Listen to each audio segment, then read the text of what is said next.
Hello दोस्तों, novel edit channel में आपका स्वागत है। आई होप आप लोग स्टोरी एंजॉय करेंगे। अध्याय 1321। जब सेलेस्ट ने देखा कि साहिल कितना जिद्दी है और वह किसी भी तरह उसे अपनी बात नहीं समझा पा रही है, तो उसने अपना ध्यान सेलेना की ओर लगाया और कहा, सेलेना, क्या तुम मेरे साथ चलने के लिए तैयार हो?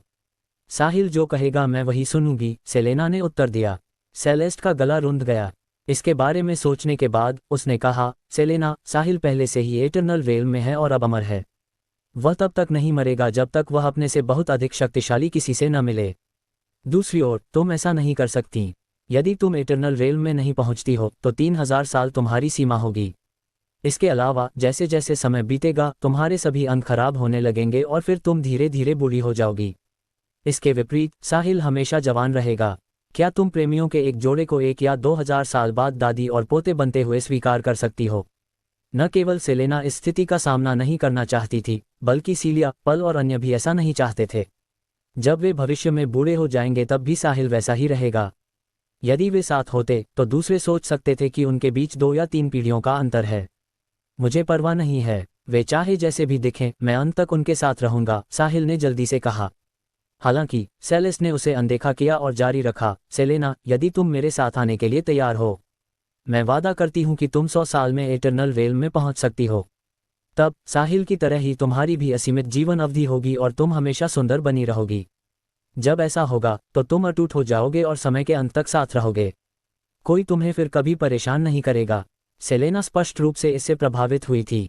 हमेशा सुंदर बने रहने और जिस व्यक्ति से वह प्यार करती थी उसके साथ समय के अंत तक रहने का आकर्षण एक महिला के लिए बहुत बड़ा था। हालांकि उसने फिर भी अपनी आंखें साहिल की ओर घुमाईं।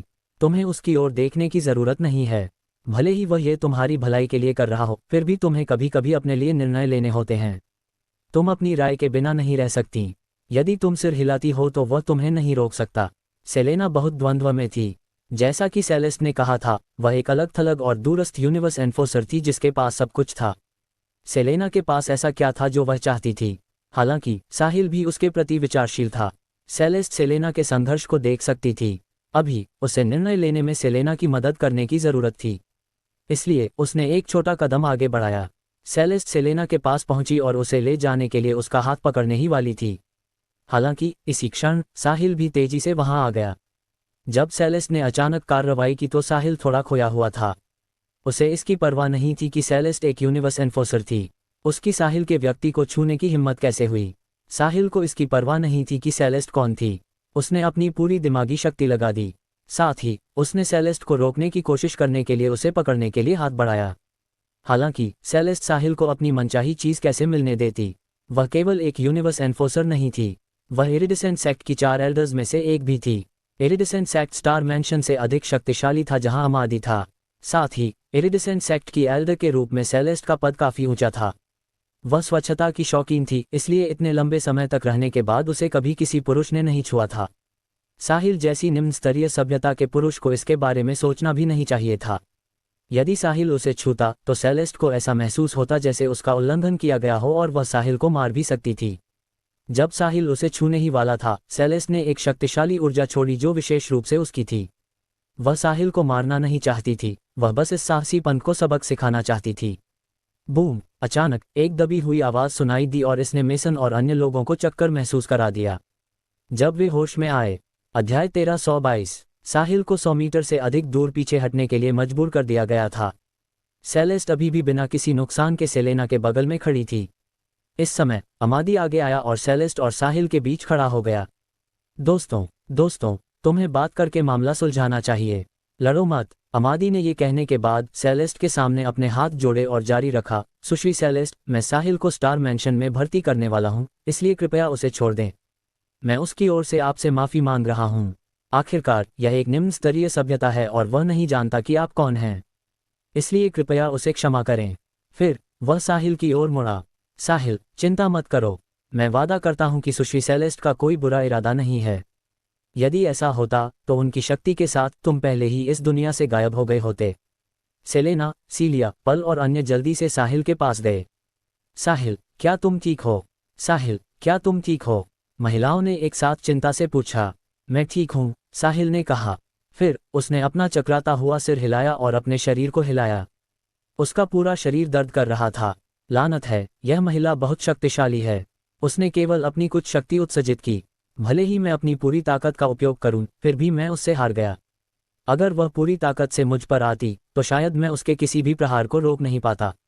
ये दूसरी बार था जब साहिल ने महसूस किया कि उसके पास लड़ने की शक्ति नहीं थी।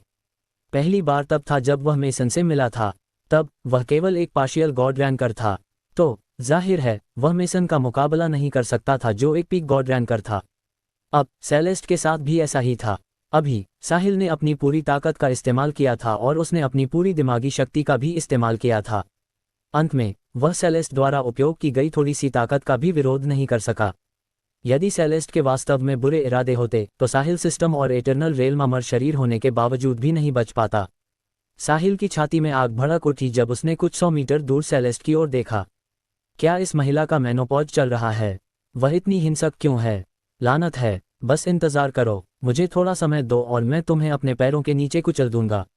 इस क्षण साहिल की शक्तिशाली दिमागी शक्ति एक कमजोर दिमागी शक्ति से टकराए और उसने एक काल्पनिक दुनिया में प्रवेश किया। ये क्या हो रहा है? साहिल ने उस दृश्य को दूर हटाने की कोशिश की, लेकिन वह और स्पष्ट होता गया। साहिल को ऐसा लगा जैसे उसके ऊपर किसी चीज का साया हो। ये कहने के बाद कि वह ठीक है, वह वहां निश्चल खड़ा रहा।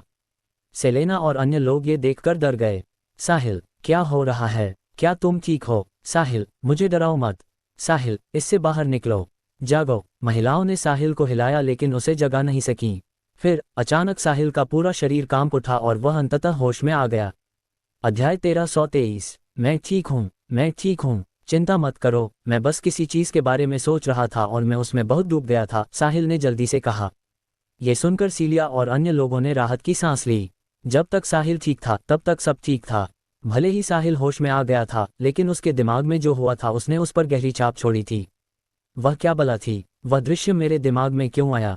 साहिल अपनी स्थिति जानता था और उसने पहले कभी उस तरह की चीज के बारे में नहीं सोचा था। भले ही सेलेस्ट जैसी सुंदर महिला पुरुषों के लिए बहुत आकर्षक थी, साहिल प्रलोभनों को संभाल सकता था।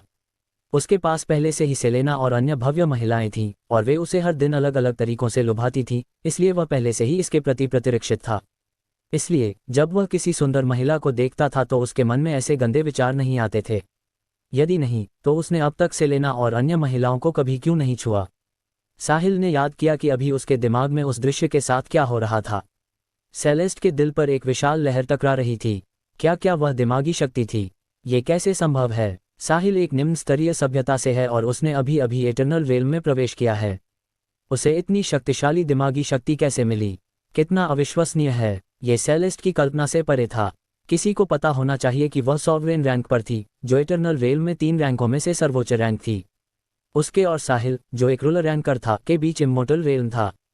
इसलिए वे दो लोग 2 से अधिक रेल्म दूर थे। सेलेस्ट अपनी ताकत से साहिल को कुचल सकती थी और वह उसकी अमरता का उपयोग करने से पहले ही उसे सीधे मार सकती थी। हालांकि साहिल की दिमागी शक्ति सेलेस्ट से आगे निकल गई और वह पलटवार भी नहीं कर सकी। ये तर्क से परे था। इसलिए उस समय सेलेस्ट समझ नहीं पाई कि उस सेकंड में क्या हो रहा था। दिमागी शक्ति को आत्मा शक्ति के रूप में भी जाना जाता था। भले ही 2 नाम थे, लेकिन वे एक ही शक्ति थे। सेलेस्ट के इतना हैरान होने का कारण यह था कि एटर्नल रेल्म में प्रवेश करने वाले किसी व्यक्ति के पास दिमागी शक्ति नहीं होनी चाहिए थी। ये वह चीज़ थी जिसे एटर्नल रेल्म में सॉवरेन रैंक तक पहुंचने के बाद विकसित किया जाता था। इसके अलावा एटर्नल रेल्म के सभी सॉवरेन रैंकर्स के पास यह नहीं होती थी। एटर्नल रेल्म को पार करने के लिए दिमागी शक्ति या आत्मा शक्ति एक आवश्यक शक्ति थी।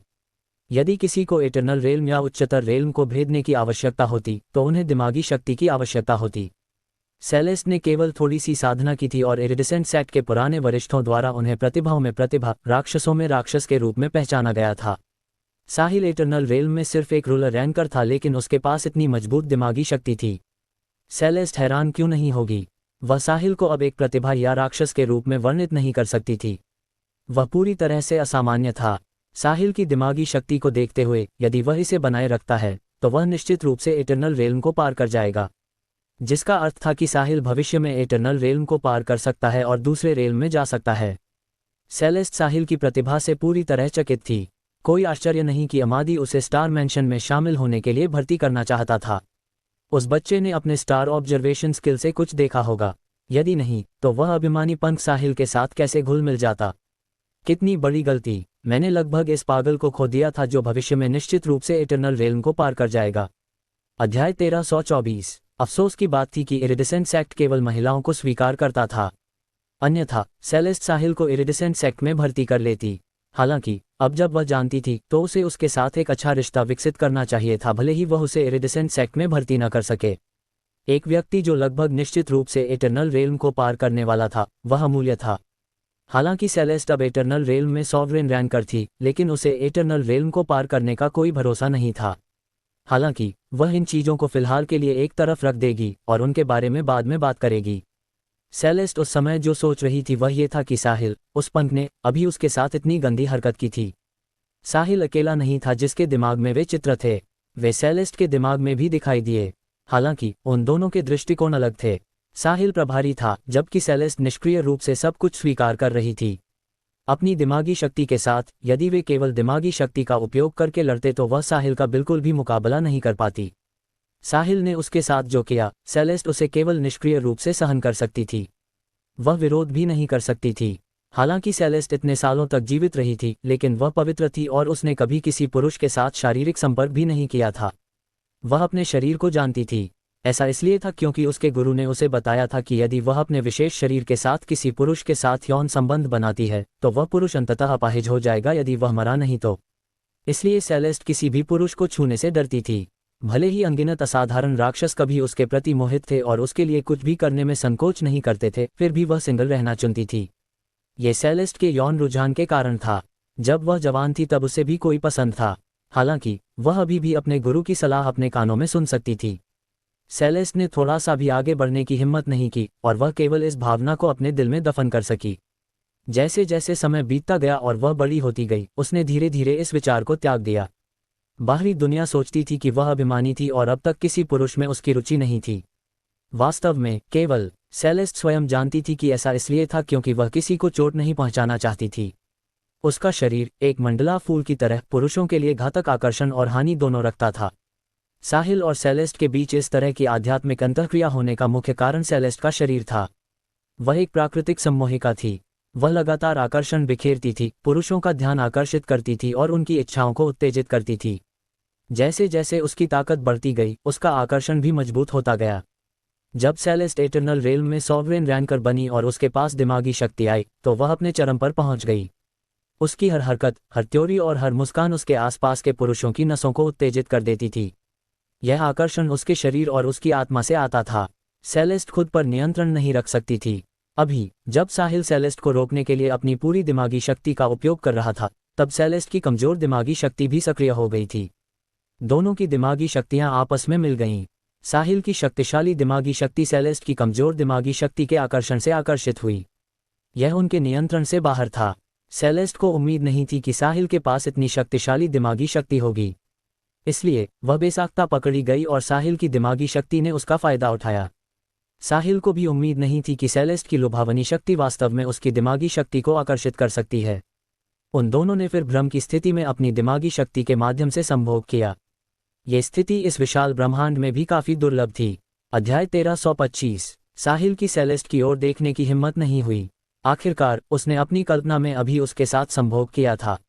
भले ही वह इसे नियंत्रित नहीं कर सका, फिर भी वह एक पुरुष था और वह वही था जिसने सेलेस्ट का फायदा उठाया था। अब तक साहिल को ऐसा महसूस हो रहा था जैसे अभी जो हुआ वह बहुत अवास्तविक था। साहिल, कृपया मुझ पर विश्वास करो। मैं, अमादी स्टार, स्वयं के साथ गारंटी दे सकता हूं कि सुश्री सेलेस्ट केवल एक शिष्या चाहती हैं। उसने अभी खुद को रोक कर रखा था, अगर नहीं तो तुम अंतरिक्ष में उड़ गए होते। जब अमादी ने देखा कि वे दोनों वहां मूर्खों की तरह खड़े हैं और बोल नहीं रहे हैं, तो उसने बात जारी रखी। वह उन दोनों को लड़ना जारी रखने नहीं दे सकता था। यदि साहिल ने सुश्री सेलेस्ट को क्रोधित किया तो वह मर जाएगा और उसे पता भी नहीं चलेगा कि कैसे। मैं समझ गया, चिंता मत करो अमादी। मुझे उम्मीद नहीं थी कि सेलेस्ट अचानक हमला कर देगी, इसलिए मैंने वैसे ही प्रतिक्रिया दी जैसे कोई भी देता, साहिल ने उत्तर दिया। उसे नहीं पता था कि सेलेस्ट भी अपने दिमाग में वही दृश्य देख रही थी। यदि नहीं तो वह उसकी ओर देखने में और भी शर्मिंदा होता। अमादी ने साहिल को शांत करने के बाद सेलेस्ट की ओर देखा। सुश्री सेलेस्ट, देखिए। कुछ बार बुलाने के बाद भी सेलेस्ट कोई जवाब नहीं दे रही थी। सुश्री सेलेस्ट, सुश्री सेलेस्ट, अमादी ने जोर से पुकारा। ओह, मैं ठीक हूँ। सेलेस्ट ने अमादी के सवाल का जवाब नहीं दिया। सुश्री सेलेस्ट, क्या हुआ? अमादी ने उत्सुकता से पूछा। अभी साहिल भी उसी तरह शून्य में घूर रहा था। इन दोनों को क्या हुआ है? क्या ये सिर्फ एक लड़ाई नहीं थी? मैं ठीक हूँ, मैं बस किसी चीज के बारे में सोच रही थी, सेलेस्ट ने उत्तर दिया। अमादी हैरान था। किसी चीज के बारे में सोच रही थी? वह क्या है? साहिल ने भी अभी कहा था कि वह किसी चीज के बारे में सोच रहा था। क्या वे एक ही चीज के बारे में सोच रहे हैं? कोई रास्ता नहीं, कोई रास्ता नहीं, वे अभी अभी मिले हैं। अमादी को नहीं पता था कि वे वास्तव में एक ही चीज के बारे में सोच रहे थे और वह आंखों में चुभने वाली बात थी। सुश्री सेलेस्ट, अब हमें क्या करना चाहिए? चलो आराम करने के लिए कोई जगह ढूंढते हैं। मैं थक गई हूँ, हमें इसके बारे में कल बात करनी चाहिए। ओह ठीक है। अमादी के ये कहने के बाद वह साहिल की ओर मुड़ा। साहिल, कृपया सुश्री सेलेस्ट के आराम करने के लिए कोई जगह ढूंढो। ठीक है, मेरे साथ आओ। साहिल के ये कहने के बाद उसने रास्ता दिखाया। सेलेना और अन्य उसके पीछे पीछे चले। अगले सेलेस्ट, अमादी और उसकी नौकरानियां थीं। अंत में मेसन और अन्य पावर हाउस थे। साहिल सबको वहां ले आया जहां वह रहता था। अब सीलिया और अन्य यहाँ रह रही थीं। ये जगह बिल्कुल साफ सुथरी रखी गई थी, साथ ही यह विशाल थी। सेलेस्ट ने एक कमरा मांगा। कमरे के अंदर जाने के बाद वह बाहर नहीं निकली। अमादी को समझ नहीं आ रहा था कि आज सेलेस्ट को क्या हुआ है। क्या सुश्री सेलेस्ट के स्तर का कोई व्यक्ति थक जाएगा? कुछ ऊर्जा दिखाने और साहिल को कुछ 100 मीटर पीछे धकेलने के बाद सुश्री सेलेस्ट अजीब व्यवहार करने लगी। अमादी को समझ नहीं आया कि उन दोनों के बीच क्या हुआ। सेलेस्ट कमरे के अंदर बिस्तर पर लेट गई। वह खुद को उसके बारे में सोचने से नहीं रोक पा रही थी। तब उसके गुरु ने सेलेस्ट को पूरी सच्चाई नहीं बताई थी। उसका आकर्षण न केवल पुरुषों के लिए घातक था, बल्कि यह उसे गंभीर नुकसान भी पहुंचाएगा। यदि सेलेस्ट ने इसे एक बार किया तो उसके आकर्षक शरीर की सारी इच्छाएं फट जाएंगी, बिल्कुल दरार वाले एक मजबूत बांध की तरह। पूरा बांध तुरंत ढह जाएगा। अध्याय 1326। अब सेलेस्ट की इच्छाएं मूसलाधार बारिश की तरह बाहर निकल रही थीं। वह इसे बिल्कुल भी नियंत्रित नहीं कर पा रही थी। यदि वह इसे हल नहीं कर पाती तो सेलेस्ट बहुत जल्दी अपनी इच्छाओं द्वारा नियंत्रित हो जाएगी और अनैतिक आचरण वाली महिला बन जाएगी। इसके अलावा बहुत से पुरुष सेलेस्ट का विरोध नहीं कर सकते थे। सेलेस्ट अचानक बिस्तर पर उठ बैठी। वह अपने आकर्षक शरीर से निकलने वाली इच्छा को दबा रही थी और समझदार बने रहने की कोशिश कर रही थी। शुक्र है, इससे पहले कि यह चरम पर पहुंचता, सेलेस्ट ने अपनी शक्तिशाली ताकत से इसे अस्थायी रूप से नियंत्रित कर लिया। फिर भी वह जानती थी कि वह बहुत देर तक नहीं टिक पाएगी। वह जानती थी कि यह उसके विशेष शरीर के कारण था। यदि उसने इसका समाधान निकालने का कोई रास्ता नहीं सोचा तो उसकी इच्छाएं उसके तर्कसंगत दिमाग पर हावी हो जाएंगी। सेलेस्ट को असाधारण प्रतिभा देने के बावजूद उसके आकर्षक शरीर ने उसे वह खुशी भी छीन ली जो एक महिला को मिलनी चाहिए।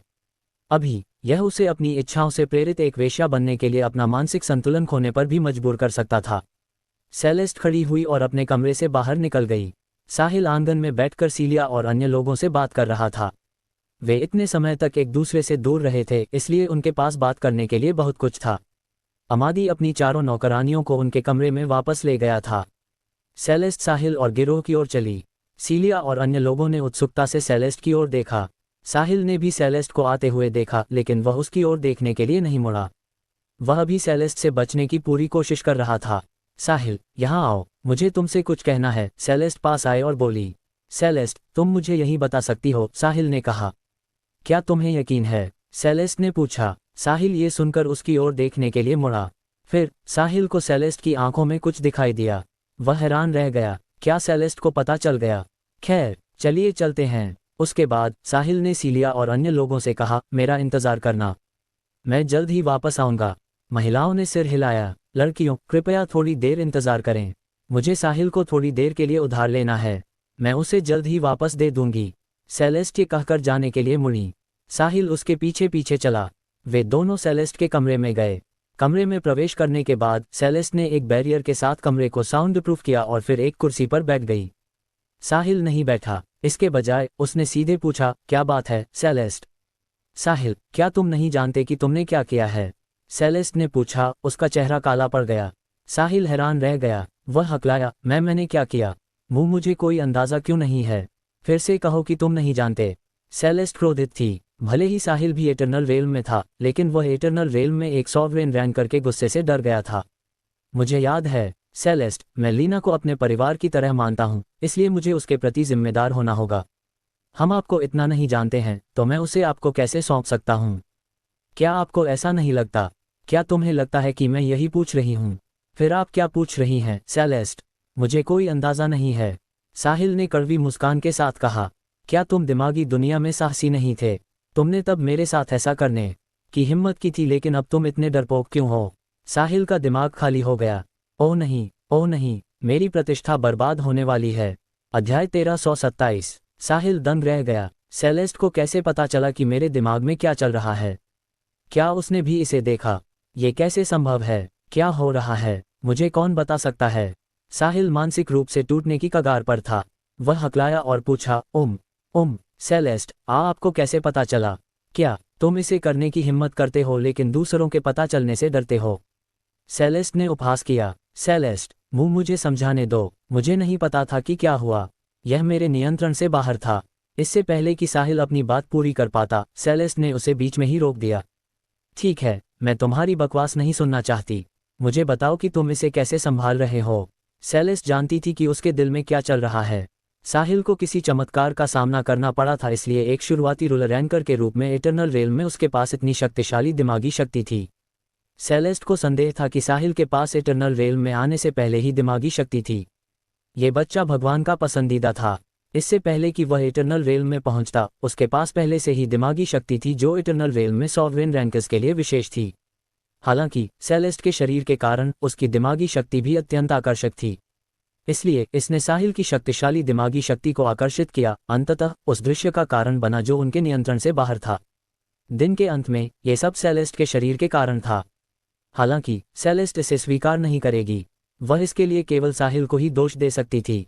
यदि नहीं, तो वह और क्या कर सकती थी? उसे अभी भी साहिल की मदद की जरूरत थी। यदि नहीं, तो वह जल्द ही अपने आकर्षक शरीर की इच्छा से भस्म हो जाएगी और अपना मानसिक संतुलन खो देगी। सेलेस्ट, फिर आपको क्या लगता है कि हमें क्या करना चाहिए? साहिल ने सावधानी से पूछा। उसे नहीं पता था कि अब क्या करना है। ये पहली बार था जब उसने इसका सामना किया था। साथ ही उन दोनों ने शारीरिक रूप से संभोग नहीं किया था। उन्होंने इसे केवल अपने दिमाग में किया था। इसका क्या मतलब है? ये सिर्फ एक यौन कल्पना है। स्पष्ट रूप से कहें तो ये कानून के खिलाफ नहीं है। हालांकि साहिल ने इसे जोर से कहने की हिम्मत नहीं की। सेलेस्ट उससे अधिक शक्तिशाली थी और उनका अंतर स्पष्ट था। अभी उसने कोशिश की थी। वह सेलेस्ट से निकलने वाली ऊर्जा के थोड़े से विस्फोट का भी विरोध नहीं कर सका। यदि साहिल उसे हरा सकता तो उसके व्यक्तित्व को देखते हुए वह इतनी आसानी से हार नहीं मानता। मुझे क्या लगता है, साहिल, तुम एक पुरुष हो। क्या इस बारे में तुम्हारी कोई राय नहीं होनी चाहिए? सेलेस्ट, ये पहली बार है जब मैंने इसका सामना किया है। इसलिए मुझे नहीं पता कि आपको संतुष्ट करने के लिए मुझे क्या करना चाहिए। साहिल, इसका क्या मतलब है? क्या तुम्हें लगता है कि यह मेरा पहली बार नहीं है? मैं 1700 से अधिक वर्षों से जीवित हूं और मैंने कभी किसी पुरुष को खुद को छूने नहीं दिया। अब मैं तुम्हारी शिकार बन गई हूं। तुम्हें मुझे स्पष्टीकरण देना होगा, वरना मैं तुम्हें यहीं अपाहिज कर दूंगी। सेलेस्ट अचानक खड़ी हो गई और दहाड़ उठी। उसी समय उसके शरीर की ऊर्जा हिलने लगी। साहिल को ऐसा लगा जैसे वह सुनामी में एक पत्ता हो। वह किसी भी समय डूब सकता था। वह चौंक गया और उसने जल्दी से सांत्वना दी, पागल मत बनो सेलेस्ट। पागल मत बनो। तुम मुझे बता सकती हो कि तुम क्या चाहती हो और मैं वही करूंगा जो तुम कहोगी, ठीक है? अध्याय 1328। सेलेस्ट एक यूनिवर्स एनफोर्सर थी, इसलिए वह भयानक रूप से शक्तिशाली थी। अगर वह पागल हो गई तो पृथ्वी धूल में मिल सकती थी। साहिल सहित पृथ्वी पर हर कोई मर जाएगा। इस तरह के किसी व्यक्ति का सामना करते समय साहिल के पास सिस्टम होने के बावजूद आज्ञा मानने के अलावा और कोई विकल्प नहीं था। मुख्य बात यह थी कि उसके दिमाग में उस असहनीय दृश्य के बाद साहिल को सेलेस्ट के प्रति नफरत महसूस नहीं होगी, भले ही वह उसे अभी मार दे। ऐसा इसलिए था क्योंकि वह दृश्य बहुत यथार्थवादी था। इसकी तुलना तब से भी की जा सकती थी जब साहिल सीलिया के साथ था। तुम मेरी बात सुनोगे? सेलेस्ट ने अपनी ऊर्जा वापस ली और पूछा। हाँ, मैं तुम्हारी बात सुनूंगा। मैं तुम्हारी हर बात सुनूंगा। तुम जो चाहोगी मैं वही करूंगा, साहिल ने दृढ़ता से कहा। ठीक है साहिल, तुमने ये खुद कहा है। मैंने तुम्हें मजबूर नहीं किया। हाँ, मैंने ये कहा। मैंने ये खुद कहा। आपने मुझे मजबूर नहीं किया। मैंने यह अपनी मर्जी से किया। भले ही साहिल ने यह कहा, वह मन ही मन सोच रहा था, आपने कहा था कि आप मुझे अपाहिज कर देंगी। क्या वह मजबूरी नहीं थी? महिलाएं कितनी शानदार प्राणी हैं। मैं उन्हें बिल्कुल नहीं समझ सकता। चूंकि तुमने यही कहा है, मैं कोई अनुचित व्यक्ति नहीं हूं। तुम्हें अब बाहर जाना चाहिए। मैं इसके बारे में सोचना चाहती हूं। कुछ सोचने के बाद मैं तुम्हें बताऊंगी। चिंता मत करो, मैं तुम्हें ऐसा कुछ भी करने के लिए नहीं कहूंगी जो तुम्हारे सिद्धांतों के खिलाफ हो। सेलेस्ट ने अपना लक्ष्य प्राप्त कर लिया और सीधे साहिल को जाने के लिए कहा। ठीक है, अच्छी तरह आराम करो सेलेस्ट। कुछ सोचने के बाद तुम मुझे बता सकती हो। मैं अब बाहर जाता हूँ। साहिल के ये कहने के बाद वह कमरे से बाहर निकल गया। कमरे से बाहर निकलते ही उसने अपने माथे से ठंडा पसीना पोंछा। सेलेस्ट कितनी खतरनाक शक्तिशाली महिला है। साहिल अभी अभी एटर्नल रेल में एक शुरुआती रूलर रैंकर बना था, लेकिन वह उसके सामने पूरी तरह असहाय था। उफ, यह क्या बला है। साहिल ने अपना सिर आसमान की ओर उठाया और आह भरी। यदि उसके और सेलेस्ट, जो कि भव्य मध्यम आयु वर्ग की महिला थी, के बीच वास्तव में कुछ हुआ होता तो साहिल को कम से कम उससे लाभ होता। हालांकि उसे कोई लाभ नहीं मिला, बल्कि वह खुद को ऐसी मुसीबत में डाल बैठा। दुख से अपना सिर हिलाने के बाद वह सीलिया और अन्य लोगों की ओर चला। साहिल, क्या हुआ? उसने तुम्हें क्यों बुलाया? सीलिया ने पूछा। कुछ नहीं है, ये लीना के बारे में है। वह चाहती है कि मैं लीना को उसके साथ जाने दूं और उसकी शिष्या बनने दूं, साहिल ने उत्तर दिया। बेशक वह सीलिया और अन्य लोगों को सच नहीं बताएगा। वह इसके बारे में किसी को नहीं बता सकता था, इसलिए वह इसे केवल अपने तक ही रख सकता था। जो भी हो, मैं बस नुकसान सह लूंगा। लेकिन ऐसा लगता है कि वास्तव में मेरा कोई नुकसान नहीं हुआ है। साहिल, मुझे क्या करना चाहिए? सेलेना ने इस समय पूछा। तुम्हें क्या लगता है? साहिल ने पूछा। अगर यह वैध है तो मैं जाना चाहती हूँ। मैं भी भविष्य में एक दिन तुम्हारी तरह बनना चाहती हूँ। मैं एटर्नल रेल में प्रवेश करना चाहती हूँ और अमर होना चाहती हूँ। इस तरह मेरे साथ होने पर तुम अकेले नहीं रहोगे, सेलेना ने इसके बारे में सोचने के बाद कहा। साहिल नहीं जानता था कि अचानक हुई इस निर्लज स्वीकारोक्ति पर क्या प्रतिक्रिया दी जाए। वह जानता था कि सेलेना जाना चाहती थी। असीमित जीवन अवधि होना और हमेशा सुंदर बने रहना महिलाओं के लिए बहुत लुभावना था, खासकर सेलेना जैसी भव्य महिला के लिए। साथ ही साहिल भी एटर्नल रेल में था। अध्याय 1329। लीना, यदि तुम वास्तव में जाना चाहती हो तो तुम जा सकती हो। चूंकि सेलेस्ट एक यूनिवर्स एनफोर्सर है और वह बहुत शक्तिशाली है, इसलिए सब ठीक होना चाहिए। साहिल के ये कहने के बाद सीलिया और अन्य लोग ईर्ष्या से सेलेना की ओर देखने लगे। भले ही उन्होंने इसे जोर से नहीं कहा, लेकिन हर कोई देख सकता था कि वे सभी एटर्नल रेल में पहुंचने का मौका चाहती थीं। दुर्भाग्य से शक्तिशाली यूनिवर्स एनफोर्सर सेलेस्ट को उनमें कोई दिलचस्पी नहीं थी, इसलिए वे केवल सेलेना से ईर्ष्या ही कर सकती थीं। साहिल, का क्या हमारे पास भविष्य में एटर्नल होने का कोई मौका है? सैंडी ने पूछा। जब साहिल ने महिलाओं की उम्मीद भरी निगाहें देखी तो उसे नहीं पता था कि उस सवाल का क्या जवाब दिया जाए। वह उनसे झूठ नहीं बोलना चाहता था, लेकिन वह उन्हें तोड़ना भी नहीं चाहता था। ये कठिन होगा, साहिल ने अंततः कहा। कितना कठिन? पल ने पूछा। यह इतना कठिन है कि यह लगभग असंभव है, साहिल ने खुद को संभाला और अपना उत्तर फुसफुसाया। एक सामान्य व्यक्ति के एटर्नल रेल में पहुंचने की संभावना लगभग शून्य थी। यहाँ तक कि एम्परर निम्बस जैसा व्यक्ति भी अंतिम चरण में फंस गया था और आगे बढ़ने में असमर्थ था। मैं समझ गई। क्या तुम कह रहे हो कि हम केवल कुछ और दशकों तक ही तुम्हारा साथ दे सकती हैं? सैंडी ने दुख से पूछा। जब हम बूढ़े हो जाएंगे तो हम एकांत में रहने के लिए कोई जगह ढूंढ लेंगे। मैं नहीं चाहती कि साहिल मुझे सफ़ेद बालों और ढीली त्वचा के साथ देखे, पल ने सुझाव दिया। मैं सहमत हूँ। मैं भी सहमत हूँ, सीलिया और जूलिया ने कहा। हालांकि उनकी आवाज़ में अनिच्छा साफ सुनी जा सकती थी। कौन साहिल के साथ रहने, हमेशा जीवित रहने और हमेशा जवान रहने का मौका नहीं चाहेगा? हालांकि वे सेलेना जितनी भाग्यशाली नहीं थीं। साहिल ने दुख से मुस्कुराते हुए कहा, तुम क्या कर रही हो? भले ही तुम एटर्नल नहीं बन सकती, फिर भी यदि तुम कड़ी मेहनत करो तो तुम्हें 100 या यहाँ तक कि 1000 साल तक जीने में कोई समस्या नहीं होगी।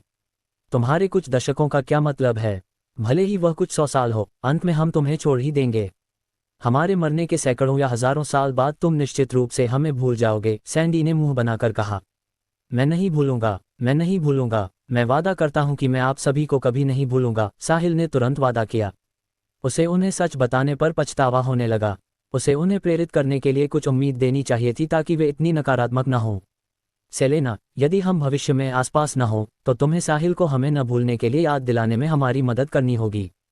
तुम्हें अक्सर हमारी कब्रों पर भी आना होगा, सैंडी ने सेलेना की ओर देखा और कहा। सैंडी, तुम इतनी कम उम्र में इतनी नकारात्मक कैसे हो? तुम्हें भी कड़ी मेहनत करनी चाहिए। तुम्हें कैसे पता चलेगा कि अगर तुम कड़ी मेहनत नहीं करोगी तो तुम्हारे पास कोई मौका नहीं है? साथ ही साहिल और मैं तुम्हारी मदद करेंगे। शायद हमारे पास एक साथ एटर्नल होने का मौका होगा। इस तरह हमें एक दूसरे से अलग नहीं होना पड़ेगा। सेलेना ने सैंडी का सिर थपथपाया और उसे सांत्वना दी। हम भी कड़ी मेहनत करना चाहते हैं, लेकिन साहिल ने कहा कि हमारे पास कोई मौका नहीं है, सैंडी ने दयनीय रूप से कहा। नहीं नहीं सैंडी, तुमने मुझे गलत सुना। मैंने कहा कि यह कठिन है। मैंने यह नहीं कहा कि यह असंभव था। तुम्हें पता होना चाहिए कि मनुष्य दुनिया के सबसे प्रभावशाली प्राणी हैं और हमारे पास अनंत क्षमता है। जब तक तुम कड़ी मेहनत करोगी और लीना और मेरी मदद के साथ तुम्हारे पास एक मौका हो सकता है। बेशक तुम हार नहीं मान सकती, साहिल ने जल्दी से कहा। हालांकि अब कोई भी उस पर विश्वास नहीं करेगा। वह स्पष्ट रूप से उन्हें सांत्वना दे रहा था। दृश्य की हवा कुछ समय के लिए दम घोंटने वाली महसूस हुई। सेलेना ने साहिल को घूरा। साहिल जानता था कि वह गलती पर था, इसलिए उसने अपना सिर झुका लिया और कुछ नहीं कहा। जैसे ही वह उनकी भरपाई करने का कोई रास्ता सोच रहा था, उन्होंने एक आवाज़ सुनी। मैंने तुम सभी को स्कैन किया है और तुम काफ़ी प्रतिभाशाली हो। भले ही तुम सेलेना जितनी अच्छी न हो, फिर भी तुम्हारे पास एटर्नल बनने का मौका हो सकता है।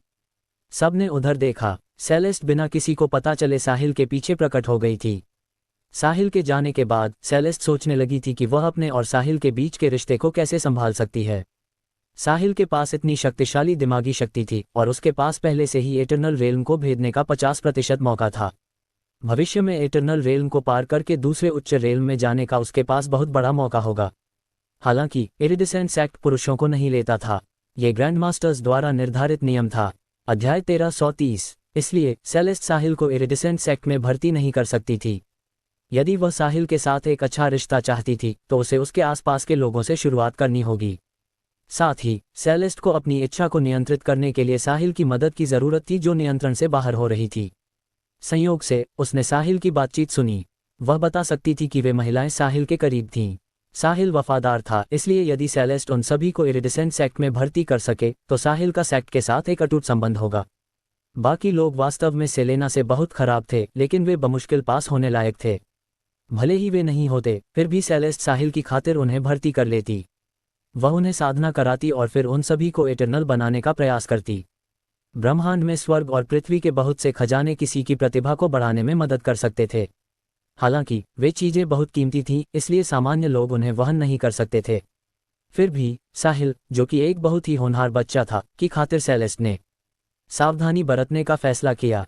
यदि वह ऐसा करती है तो साहिल इरिडिसेंट सेक्ट का ऋणी होगा, चाहे वह भविष्य में कितना भी शक्तिशाली क्यों न हो जाए।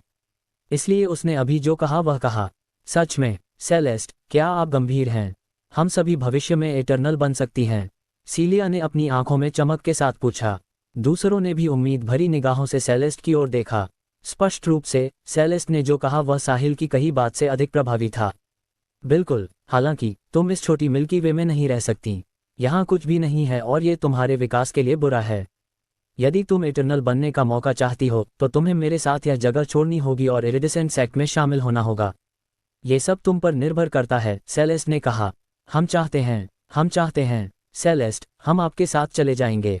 साहिल अब एटर्नल है तो क्या वह हमारे साथ इरिडिसेंट सेक्ट में शामिल हो सकता है? सैंडी ने उत्साह से पूछा। नहीं, सेलेस्ट ने अपना सिर हिलाया, जैसे ठंडे पानी की एक बाल्टी ने उनके सारे उत्साह को कम कर दिया हो।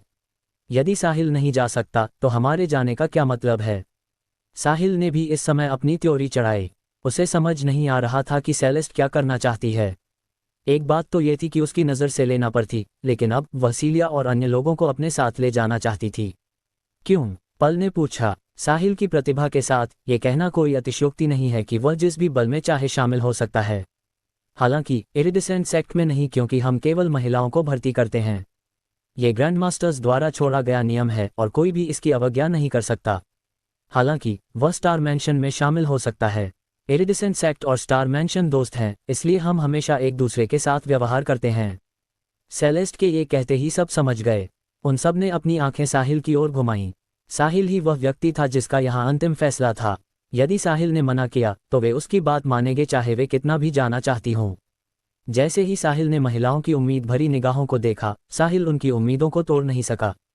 साथ ही वह भी चाहता था कि वे एटर्नल बने और हमेशा उसके साथ रहें। यदि नहीं तो इन अंतहीन समय में अकेले रहना बहुत अकेलापन भरा होगा।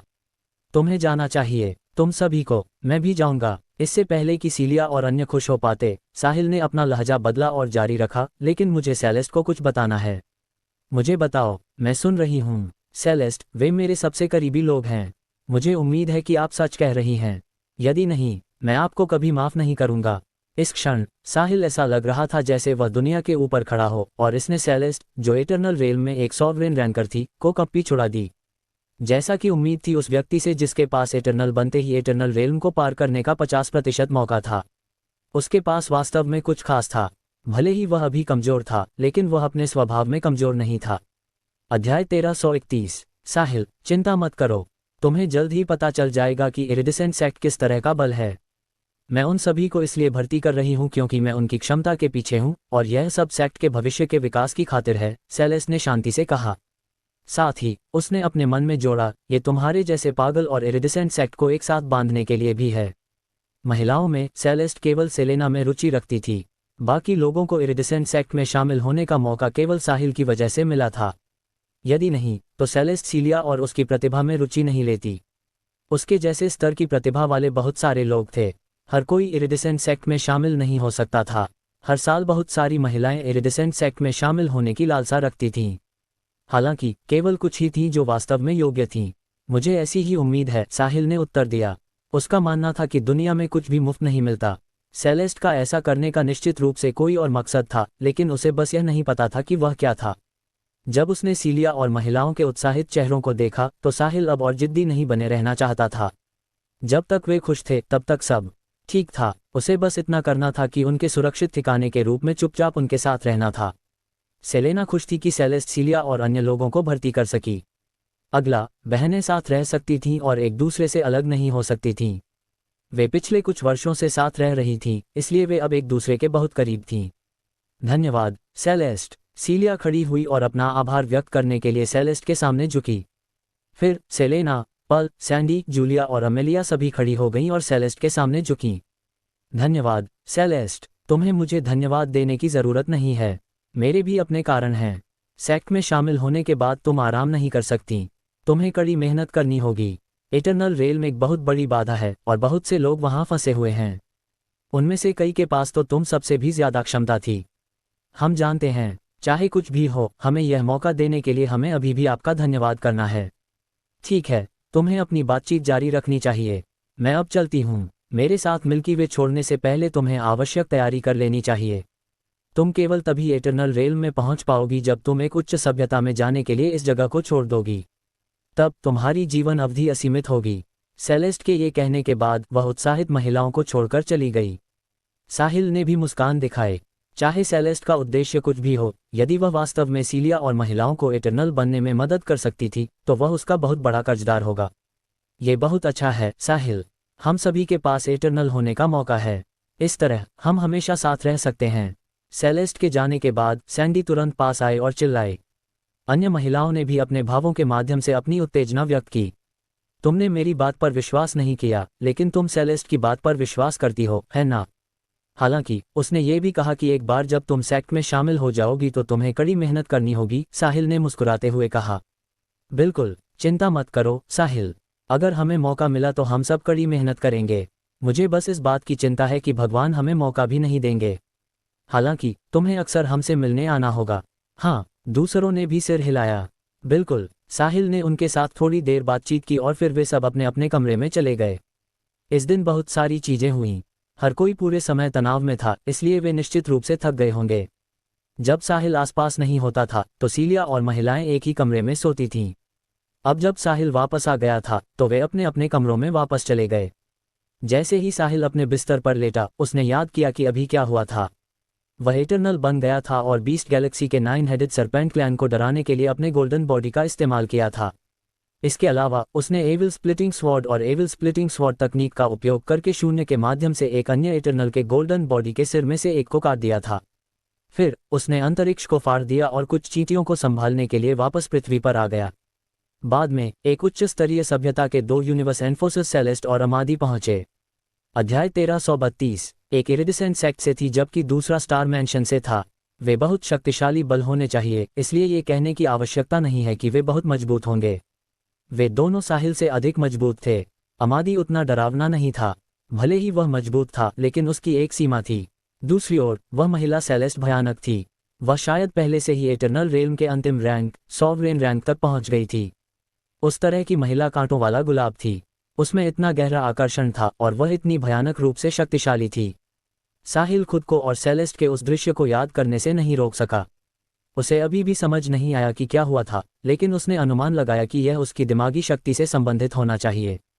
ये केवल तभी इतना वास्तविक होगा यदि यह उसकी दिमागी शक्ति के कारण था। वह जानता था कि सेलेस्ट को निश्चित रूप से कुछ पता होगा, लेकिन उसने उसे नहीं बताया। वैसे भी साहिल ने उसके साथ ऐसा कभी नहीं सोचा था। अभी वह पर्याप्त मजबूत नहीं था।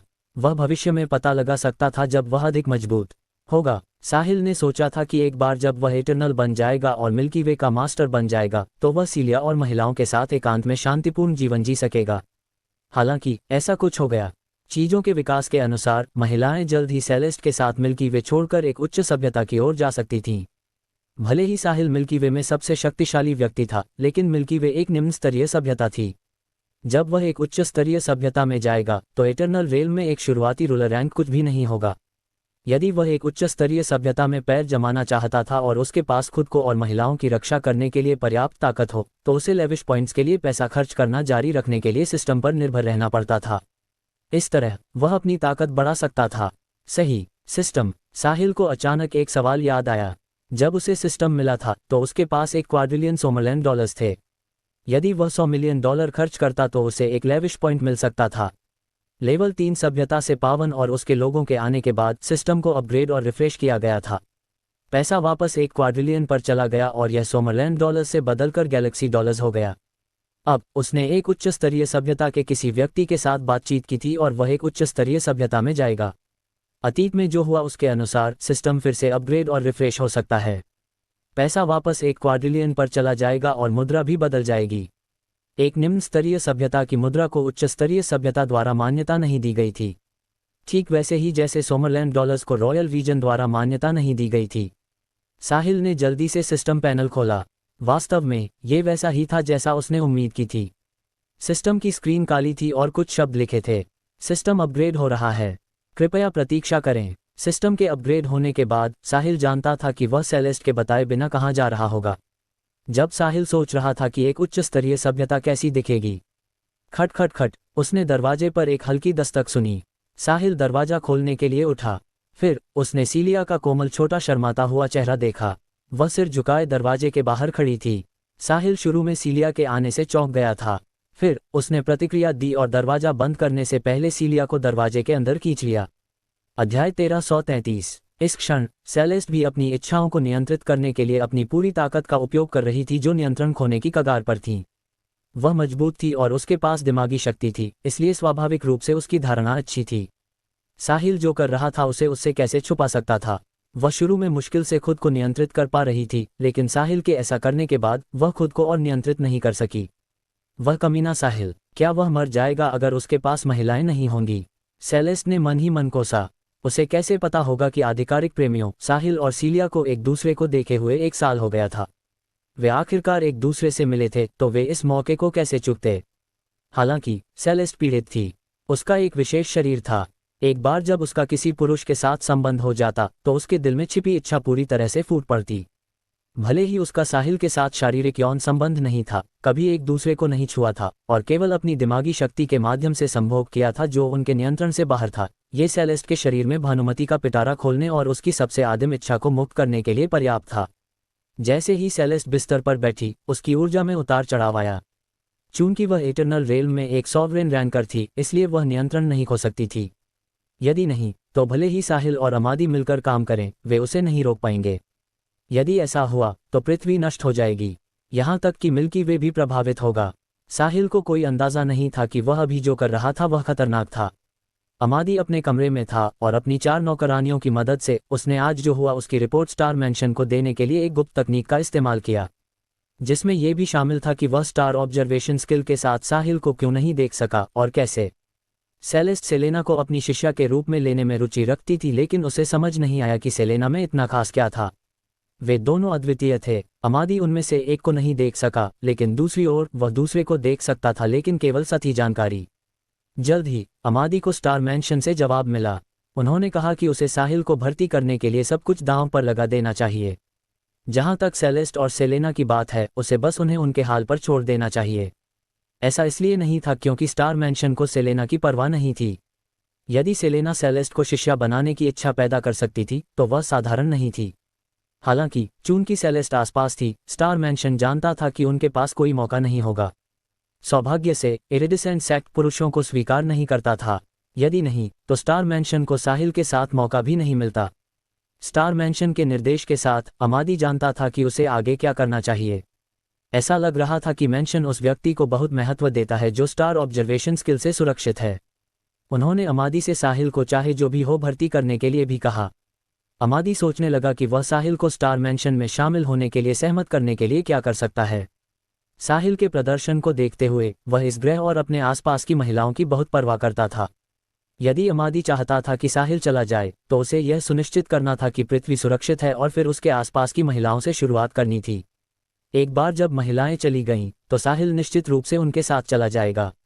मुझे लगता है कि मुझे सुश्री सेलेस्ट से मिलने जाना चाहिए ताकि वे महिलाओं को इरिडिसेंट सेक्ट में भर्ती कर सकें। यदि ऐसा होता तो साहिल भी पीछे पीछे चला आता। अध्याय 1334। भले ही महिलाएं बहुत प्रतिभाशाली नहीं थीं, लेकिन वे कमजोर भी नहीं थीं। यदि अमादी ने सेलेस्ट के सामने इसे उठाने के लिए स्टार मैंशन के नाम का इस्तेमाल किया तो स्टार मैंशन और इरिडिसेंट सेक्ट के संबंधों के आधार पर यह ठीक होगा।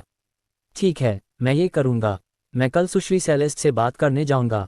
फिर वह मिल्की वे के आसपास की आकाशगंगाओं को मिल्की वे में कदम न रखने का आदेश देने के लिए यूनिवर्स एन्फोर्सर के नाम का उपयोग कर सकता था। फिर वह काम हो जाना चाहिए। साहिल के कमरे के अंदर उत्तेजना के बाद सीलिया एक बिल्ली की तरह साहिल की छाती से चिपक गई। वह साहिल से धीरे से बात कर रही थी, याद कर रही थी कि इस साल के दौरान क्या हुआ और उसने साहिल को कितना याद किया। बेशक उसने सेलेना, पल, सैंडी और अन्य लोगों के बारे में भी शिकायत की। सीलिया चाहती थी कि साहिल उन्हें स्वीकार कर ले। उसने ये भी कहा कि उसे कोई आपत्ति नहीं होगी और वह केवल चाहती थी कि हर कोई साथ मिलकर खुशी खुशी रहे। यदि कोई अन्य पुरुष अपनी आधिकारिक प्रेमिका को ये कहते हुए सुनता तो वह बहुत खुश होता। हालांकि साहिल अभी भी खुद को समझा नहीं पा रहा था। वह एक शीर्ष छात्र था जो उच्च शिक्षित था, इसलिए वह इस प्राचीन व्यवस्था को स्वीकार नहीं कर सका। इसलिए वह केवल इस विषय से बचने का विकल्प चुन सका। सेलेस्ट साहिल को बताना चाहती थी कि क्या वह चाहता है कि हर कोई मर जाए। यदि वह खुद को नहीं रोक पाती तो उसके आकर्षक शरीर की इच्छा पूरी तरह से फूट पड़ती। जब ऐसा होता तो उसकी ऊर्जा भी अनियंत्रित रूप से फट जाती। पृथ्वी पर हर जीवित प्राणी तब प्रभावित होता। हालांकि अंत में सेलेस्ट ने खुद को रोक लिया। आखिरकार वह इटर्नल रेल में एक सॉवरेन रैंकर थी। इस स्तर का कोई व्यक्ति उच्च स्तरीय सभ्यता में भी सबको डरा देता। यदि उसका आकर्षक शरीर इतना शक्तिशाली नहीं होता तो वह ऐसी विकट स्थिति में नहीं होती। उसने सोचा कि आज रात उसकी नींद उड़ जाएगी। केवल अमादी और उसकी 4 नौकरानियों को चैन की नींद आए। सेलेना, पल और महिलाएं एक साथ हो गईं। वे जानती थीं कि सीलिया आज रात साहिल से मिलने जाएगी और जैसा कि उन्होंने उम्मीद की थी वह गई। वे भी साहिल के साथ अंतरंग होना चाहती थीं, लेकिन साहिल कभी भी वह कदम उठाने और अपने रिश्ते को आगे बढ़ाने के लिए तैयार नहीं था, भले ही उसकी आधिकारिक प्रेमिका सीलिया ने सहमति दे दी हो। वह अब भी भाग रहा था। जब रिश्तों की बात आती थी तो साहिल वास्तव में बहुत डरपोक था। वह वफादार रहना चाहता था, लेकिन वह दूसरों को चोट नहीं पहुंचाना चाहता था। उसके इसी रवैये ने इस जटिल दृश्य को जन्म दिया था। उसने केवल सीलिया को स्वीकार किया, लेकिन साथ ही उसने अनगिनत महिलाओं को भी प्रभावित किया। महिलाओं ने इस बारे में बात भी की थी। भले ही साहिल उन्हें कभी स्वीकार न करे, फिर भी वे अंत तक साहिल के साथ रहेंगी। ऐसा इसलिए था क्योंकि साहिल को जानने के बाद वे अब कभी भी अन्य पुरुषों में रुचि नहीं ले सकती थीं। अध्याय 1335। अगला दिन सेलेना, सीलिया, पल, सैंडी, जूलिया और अमेलिया सभी ने साहिल को अलविदा कहा और घर चली गईं। सेलेस्ट ने उन्हें जल्दी तैयारी करने के लिए कहा और उन्हें अपने परिवारों को व्यवस्थित करने के बाद उसके साथ पृथ्वी छोड़ देनी चाहिए। वे मिल्की वे छोड़ देंगे, एक उच्च सभ्यता में जाएंगे और इरिडिसेंट सेक्ट में शामिल होंगे ताकि भविष्य में उनके पास इटर्नल रेल में जाने का मौका हो। यह अज्ञात था कि जाने के बाद वे कब वापस आएंगे।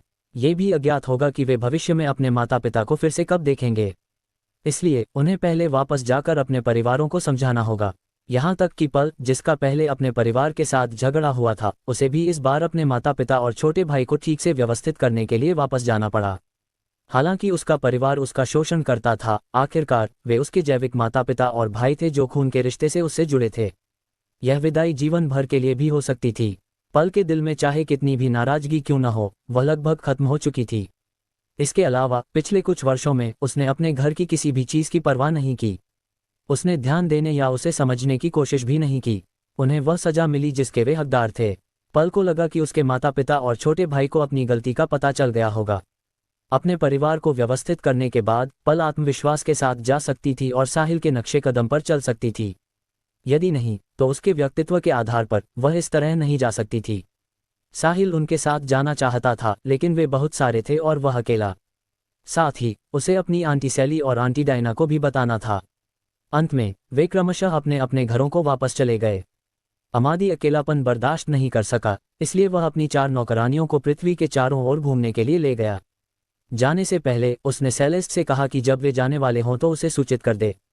अंत में आंगन में केवल सेलेस्ट और साहिल रह गए। सेलेस्ट, मुझे भी वापस जाना है, क्या आप इसे अकेले कर सकती हैं? कैसा रहेगा अगर मैं आपकी सेवा करने के लिए कुछ लोगों को ढूंढूं? साहिल ने अपने सामने बैठी सेलेस्ट की ओर देखते हुए कहा, जब मैं ब्रह्मांड में अकेली घूम रही थी तब तुम अभी एक कोशिका ही थे।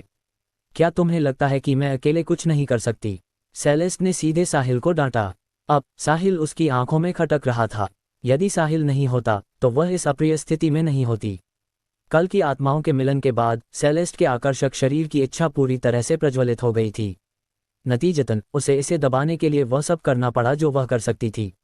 अब उसके पास उसकी युद्ध शक्ति का ज्यादा हिस्सा नहीं बचा था। एक बार जब उसने अपनी 10% से अधिक शक्ति का उपयोग किया तो वह अपने शरीर की इच्छा को दबा नहीं पाएगी। इसके अलावा वह इसके लिए साहिल को दोष नहीं दे सकती थी। यह उसकी अपनी दिमागी शक्ति का आकर्षण था जिसने साहिल की दिमागी शक्ति को नियंत्रण से बाहर कर दिया था। यदि वे इस पर गौर करना चाहें तो साहिल पीड़ित था। महिलाएं कभी कभी अनुचित होती थीं। यह जाहिर तौर पर साहिल की गलती नहीं थी, बल्कि उसकी अपनी थी। फिर भी सेलेस्ट ने इसे मानने से इनकार कर दिया और साहिल को ही दोष देने पर अड़ी रही। साहिल को सच नहीं पता था, वरना वह निश्चित रूप से अन्याय के लिए चिल्लाता। सेलेस्ट, मुझे चिंता थी कि आप ऊब जाएंगी और आपके पास बात करने या आपके लिए खाना पकाने वाला कोई नहीं होगा, साहिल ने कड़वी मुस्कान के साथ कहा। बेशक वह जानता था कि सेलेस्ट ऐसी क्यों थी। एक बूढ़ी महिला जो 1700 से अधिक वर्षों से जीवित थी, उसने पहले कभी किसी पुरुष को नहीं छुआ था और अंत में उसकी पवित्रता साहिल ने एक कल्पना में ले ली थी। भले ही उनका कोई शारीरिक संपर्क नहीं हुआ था, लेकिन एक महिला जो पवित्र रही थी उसके लिए यह भयानक था। सेलेस्ट की ताकत के साथ साहिल को ऊपर वाले भगवान का शुक्रिया अदा करना चाहिए कि उसने उसे एक ही झटके में नहीं मारा। साहिल और क्या मांग सकता था? अध्याय 1336। जीवित रहना अधिक महत्वपूर्ण था। वह बाकी चीजों के बारे में अगली बार सोचेगा। वह मन ही मन खुश भी था कि सेलेस्ट अभी भी सिंगल थी। यदि उसका कोई बॉयफ्रेंड या पति होता तो वे भी भयानक रूप से शक्तिशाली हो सकते थे। यदि उसने इस रहस्य का खुलासा किया तो साहिल शायद इस आपदा से नहीं बच पाएगा। मुझे इसकी ज़रूरत नहीं है, सेलेस्ट ने अस्वीकार कर दिया। चूंकि आपको इसकी ज़रूरत नहीं है तो मैं इसकी तलाश नहीं करूंगा। आप भी थक गई हैं, इसलिए आपको कुछ दिनों तक आराम करना चाहिए। मुझे अभी भी कुछ काम निपटाने के लिए वापस जाना है। साहिल विदा लेना चाहता था। सेलेस्ट जैसे पावरहाउस के साथ रहना बहुत तनावपूर्ण था। साहिल, रुको, मुझे तुमसे कुछ कहना है, सेलेस्ट ने गहरी सांस ली और विचार करने के बाद कहा। कहिए, मैं सुन रहा हूँ। क्या तुम जानते हो कि 1000 साल बाद भी मैं हमेशा अकेली क्यों रही हूँ? सेलेस्ट ने पूछा। मैं नहीं जानता, साहिल ने अपना सिर हिलाया। उसे कैसे पता होगा? क्या वह लेस्बियन है? वह इतनी सुंदर भी है, क्या अफसोस की बात है? साहिल ने मन ही मन आह भरी। मुझे पहले कोई पसंद था, लेकिन अपने विशेष शरीर के कारण मेरा कोई पुरुष नहीं हो सकता। इसीलिए मैं पूरे समय सिंगल रही हूँ। कितना विशेष? साहिल ने उत्सुकता से पूछा। स्पष्ट रूप से कहूं तो मैं किसी पुरुष के साथ यौन संबंध नहीं बना सकती। यदि नहीं, साहिल ने पूछा। वह सेलेस्ट के शरीर के साथ क्या हो रहा था इसके बारे में अधिक से अधिक उत्सुक था। यदि नहीं, तो मैं उस पुरुष को पूरी तरह से सुखा दूंगी, सेलेस्ट ने थोड़ा शर्मिंदा महसूस करते हुए कहा। सेलेस्ट 1000 से अधिक वर्षों से जीवित थी, लेकिन फिर भी उसे एक युवक के सामने ये कहते हुए शर्मिंदगी महसूस हुई। हालांकि इसका उसकी ताकत से कोई लेना देना नहीं था। क्या इस तरह का शरीर मौजूद है? साहिल ने अपनी आंखें सिकुड़ते हुए पूछा। ये पहली बार था जब उसने इसके बारे में सुना था। क्या ये किसी फिल्म की चीज नहीं है? उदाहरण के लिए, एक संप्रदाय की कुछ महिलाओं के पास कुछ महाशक्ति थी जो अपनी साधना के लिए एक पुरुष की जीवन शक्ति को सोख सकती थी ताकि वे छलांग और सीमा से सुधार कर सकें। लेकिन क्या ये वास्तविक जीवन में मौजूद है? इस विशाल ब्रह्मांड में कितने अजूबे हैं। इतना ही नहीं, एक बार जब मैंने किसी पुरुष के साथ संभोग किया तो मेरे शरीर में छिपी इच्छा प्रज्वलित हो जाएगी। यदि मैं समय रहते इसका ध्यान नहीं रख पाती तो मैं अपना मानसिक संतुलन खो दूंगी और अपनी इच्छा को मुझे नियंत्रित करने दूंगी। तुम्हें पता होना चाहिए कि मैं अब कितनी मजबूत हूँ, इसलिए तुम्हें यह भी पता होना चाहिए कि अगर मैं अपना मानसिक संतुलन खो दूंगी तो क्या होगा। ये कहने के बाद सेलेस्ट ने साहिल को ये देखने के लिए घूर कर देखा कि वह क्या कहेगा। साहिल दंग रह गया। अपना मानसिक संतुलन खो देगी, अपनी इच्छा को उसे नियंत्रित करने देगी। क्या हो रहा है? अगर सेलेस्ट उस स्तर पर अपना मानसिक संतुलन खो देगी तो क्या होगा? क्या पृथ्वी पर जीवित प्राणियों के पास जीवित रहने का मौका होगा? न केवल पृथ्वी, बल्कि मुझे डर है कि पूरा मिल्की वे भी प्रभावित होगा।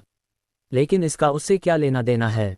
ऐसा होने के लिए क्या उसे किसी पुरुष के साथ यौन संबंध नहीं बनाना चाहिए? रुको, साहिल घबरा गया। सेलेस्ट के पास उसे बताने का कोई कारण होना चाहिए। क्या ये हो सकता है? अध्याय 1337 से सेलेस्ट, आपका इससे क्या मतलब है? भले ही साहिल शांत रहने की पूरी कोशिश कर रहा था, लेकिन उसकी आवाज़ कांप रही थी। ऐसा इसलिए था क्योंकि उसने एक संभावना के बारे में सोचा था। यदि वह सच होता तो ये परेशानी वाली बात होती, वह मुसीबत में पड़ जाता। तुम्हें अंदाज़ा लगा लेना चाहिए था। यही सही है। कल तुमने कल्पना में मेरे साथ जो किया, उसने मेरे शरीर में छिपी इच्छा को पहले ही प्रज्वलित कर दिया है। अब मेरे पास मेरी युद्ध शक्ति का केवल थोड़ा सा हिस्सा बचा है। मुझे नियंत्रण से बाहर होने वाली इच्छा को नियंत्रित करने के लिए इसके 90% हिस्से की आवश्यकता है। यदि यह नियंत्रण से बाहर हो गया तो इसके भयानक परिणाम होंगे।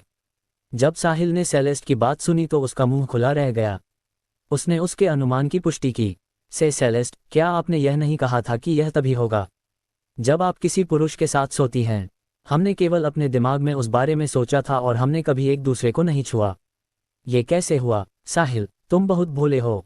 भले ही कल्पना में जो हुआ वह वास्तविक नहीं है, लेकिन भावना लगभग यथार्थवादी है। क्या तुम्हें नहीं लगता कि यह लगभग वास्तविक लगता है? सेलेस्ट ने बिल्कुल भी शर्मिंदा न होते हुए कहा। ओह, साहिल इसे समझ नहीं पा रहा था। ये क्यों हो रहा है? यह अविश्वसनीय चीज़ मेरे साथ क्यों हो रही है? हालांकि सेलेस्ट सही थी। कल्पना में जो हुआ वह लगभग वैसा ही था जैसा वास्तविक चीज़ में होता है। सेलेस्ट, आप मजाक तो नहीं कर रही हैं ना? साहिल ने पूछा। उसके चेहरे पर एक दयनीय भाव था। साहिल, क्या तुम्हें लगता है कि मेरे पास बहुत समय है? मैं इस बारे में मजाक क्यों करूंगी? यदि बात बाहर निकली तो मुझे बहुत अपमानित होना पड़ेगा। आखिरकार मैं इटर्नल रेल में एक शुरुआती सॉवरेन रैंकर हूँ। मैं एक उच्च स्तरीय सभ्यता में प्रतिष्ठित व्यक्ति हूँ। सेलेस्ट ने त्योरियां चढ़ाई और नाखुशी से कहा। नहीं नहीं सेलेस्ट, आपने मुझे गलत समझा। ऐसा नहीं है कि मैं आप पर विश्वास नहीं करता, लेकिन ये बहुत अथाह है। मैं इसका अर्थ नहीं समझ पा रहा हूँ। क्या आप मुझे इसके बारे में सोचने के लिए थोड़ा समय दे सकती हैं? साहिल ने जल्दी से समझाया। सेलेस्ट मुनी और बोलना बंद कर दिया। समय धीरे धीरे बीतता गया। 10 सेकंड से अधिक समय के बाद साहिल अंततः समझ गया। उसने कहा, सेलेस्ट, आप शायद इस पर विश्वास न करें। मैंने सच में वह जानबूझकर नहीं किया था। मुझे अभी भी नहीं पता कि अब क्या हो रहा है। क्या तुम कह रहे हो कि मैंने ये जानबूझकर किया? सेलेस्ट ने साहिल को घूरते हुए कड़वाहट से पूछा। नहीं, मेरा वह मतलब नहीं था। साहिल ने अपने हाथ लहराए और जारी रखा। देखिए, जब से आपने मुझे वह बताया है, आपके पास निश्चित रूप से कोई समाधान होगा। आप मुझे बता सकती हैं कि आप मुझसे क्या चाहती हैं। जब तक यह मेरी शक्ति के भीतर है, मैं ना नहीं कहूँगा। आपको क्या लगता है, ये हुई ना बात? मैं अभी खुद को मुश्किल से रोक पा रही हूँ, लेकिन मैं अपनी 10% से अधिक शक्ति का उपयोग नहीं कर सकती। मैं अब एक यूनिवर्स एनफोर्सर के रूप में अपनी ड्यूटी जारी नहीं रख सकती और मुझे जल्द से जल्द इरिडिसेंट सेक्ट में वापस जाने की ज़रूरत है। यदि मैं रास्ते में खुद को नहीं रोक पाती हूँ तो मुझे तुम्हारी मदद की ज़रूरत होगी। आप मुझे बता सकती हैं कि आपको मुझसे क्या चाहिए। मैं इसे अच्छी तरह से करूँगा। साहिल ने अपनी छाती थपथपाई और वादा किया। यदि मैं खुद को नहीं रोक पाती हूँ तो तुम्हें अपनी दिमागी शक्ति छोड़नी चाहिए और वही करना चाहिए जो तुमने कल मेरे साथ किया था। ये कहने के बाद सेलेस्ट की साहिल की ओर देखने की हिम्मत नहीं हुई, इसलिए वह दूसरी तरफ देखने लगी। साहिल का दिमाग ये दर्ज नहीं कर सका कि क्या हो रहा है। सेलेस्ट ने मुझे क्या करने के लिए कहा? वही करो जो मैंने कल उसके साथ किया था। क्या मैंने वह सही सुना? सेलेस्ट, क्या आप इसे फिर से कह सकती हैं? मैंने आपको नहीं सुना। यदि मैं खुद को नहीं रोक पाती हूँ, तुम्हें अपनी दिमागी शक्ति छोड़नी चाहिए और वही करना चाहिए जो तुमने कल मेरे साथ किया था। इस तरह मैं खुद को फिर से नियंत्रित करने के लिए सचेत रह सकती हूँ। क्या तुम समझते हो? मैं समझता हूँ। साहिल ने सेलेस्ट के शर्माते हुए साइड प्रोफाइल को देखा। अध्याय 1338। उसने सोचा, इटर्नल रेल में सॉवरेन रैंकर्स भी शर्माते हैं। साहिल, मेरी बात सुनो। तुम इसके बारे में किसी को नहीं बता सकते। अगर बताया तो मैं तुम्हारी खाल उधेड़ दूंगी। साथ ही हम ऐसा केवल कल्पना में ही करेंगे। ये सब की सुरक्षा के लिए है। यदि तुमने हकीकत में ऐसा करने की हिम्मत की तो मैं तुम्हारा वह औजार काट दूंगी, सेलेस्ट ने चेतावनी दी। मैं समझ गया, सेलेस्ट, साहिल ने उत्तर दिया। उसने सोचा, मैं नहीं चाहता भले ही आप चाहें। मैं मरना नहीं चाहता। जीवन महान था, इसलिए साहिल सेलेस्ट के हाथों मरना नहीं चाहता था। अगला, किसी ने कुछ नहीं कहा। दृश्य थोड़ी देर के लिए थोड़ा अजीब था। साहिल ने अपने सामने सेलेस्ट की ओर एक नज़र डाली। सेलेस्ट दूसरी तरफ देख रही थी, इसलिए साहिल केवल उसकी साइड प्रोफाइल ही देख सकता था। मेरे भगवान, साहिल मन ही मन बुदबुदाया। मैं सीलिया के प्रति बेवफा तो नहीं हो रहा हूं ना।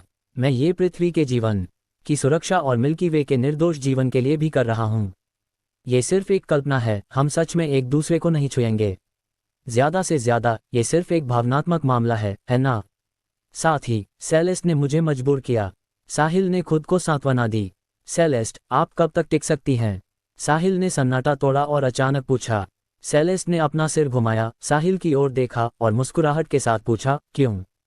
क्या तुम इतने उतावले हो कि तुम अब इसे आजमाना चाहते हो? स्वाभाविक रूप से वह एक युवक के लिए अपने शरीर के आकर्षण को जानती थी। उसका आकर्षक शरीर और संभ्रांत परिपक्व आकर्षण जो वह बिखेरती थी, उसकी तुलना एक युवती से नहीं की जा सकती थी। साहिल की निगाहों में सेलेस्ट इच्छा का संकेत देख सकती थी। हालांकि साहिल अब तक का सबसे सहनशील युवा था जिससे वह कभी मिली थी। यदि कोई और होता तो वे उसके इतने करीब खड़े होने पर उसे निगल जाने की लालसा रखते। सेलेस्ट 1000 से अधिक वर्षों से जीवित थी, इसलिए उसने इसका कई बार सामना किया था। जब साहिल ने सेलेस्ट को उसका पर्दाफाश करते देखा तो वह घबरा गया और समझाया, नहीं नहीं सेलेस्ट, आपने मुझे गलत समझा। मुझे थोड़ी देर के लिए वापस जाना है। मुझे चिंता थी कि आप टिक नहीं पाएंगी और पृथ्वी को अपूरणीय क्षति पहुंचाएंगी। चिंता मत करो, मैं अभी के लिए ठीक हूं। मुझे बस चिंता है कि वापस जाते समय कुछ हो जाएगा। जब तक कुछ नहीं होता, मैं तुम्हारी मदद के बिना इरिडिसेंट सेक्ट में वापस जा सकती हूँ। फिर मैं खुद इसका ध्यान रख सकती हूँ। मैं समझ गया, मैं अब वापस जाता हूँ। फिर यदि आपको किसी भी चीज़ की ज़रूरत हो तो आप मुझसे संपर्क कर सकती हैं। मैं तुरंत वहां पहुंच जाऊंगा, साहिल ने निराशा में कहा। ठीक है। ये कहने के बाद सेलेस्ट खड़ी हो गई। बाद में वह साहिल को अकेला छोड़कर अपने कमरे में वापस जाने के लिए मुड़ गई।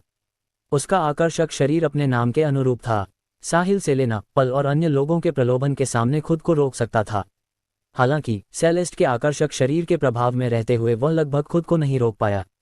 वह स्वेच्छा से गंदे विचार भी रखने लगता था। जब उसने सेलेस्ट को ये कहते सुना कि वह उसकी मदद के बिना इरिडिसेंट सेक्ट में वापस जा सकती है तो उसकी पहली प्रतिक्रिया निराशा महसूस करना था।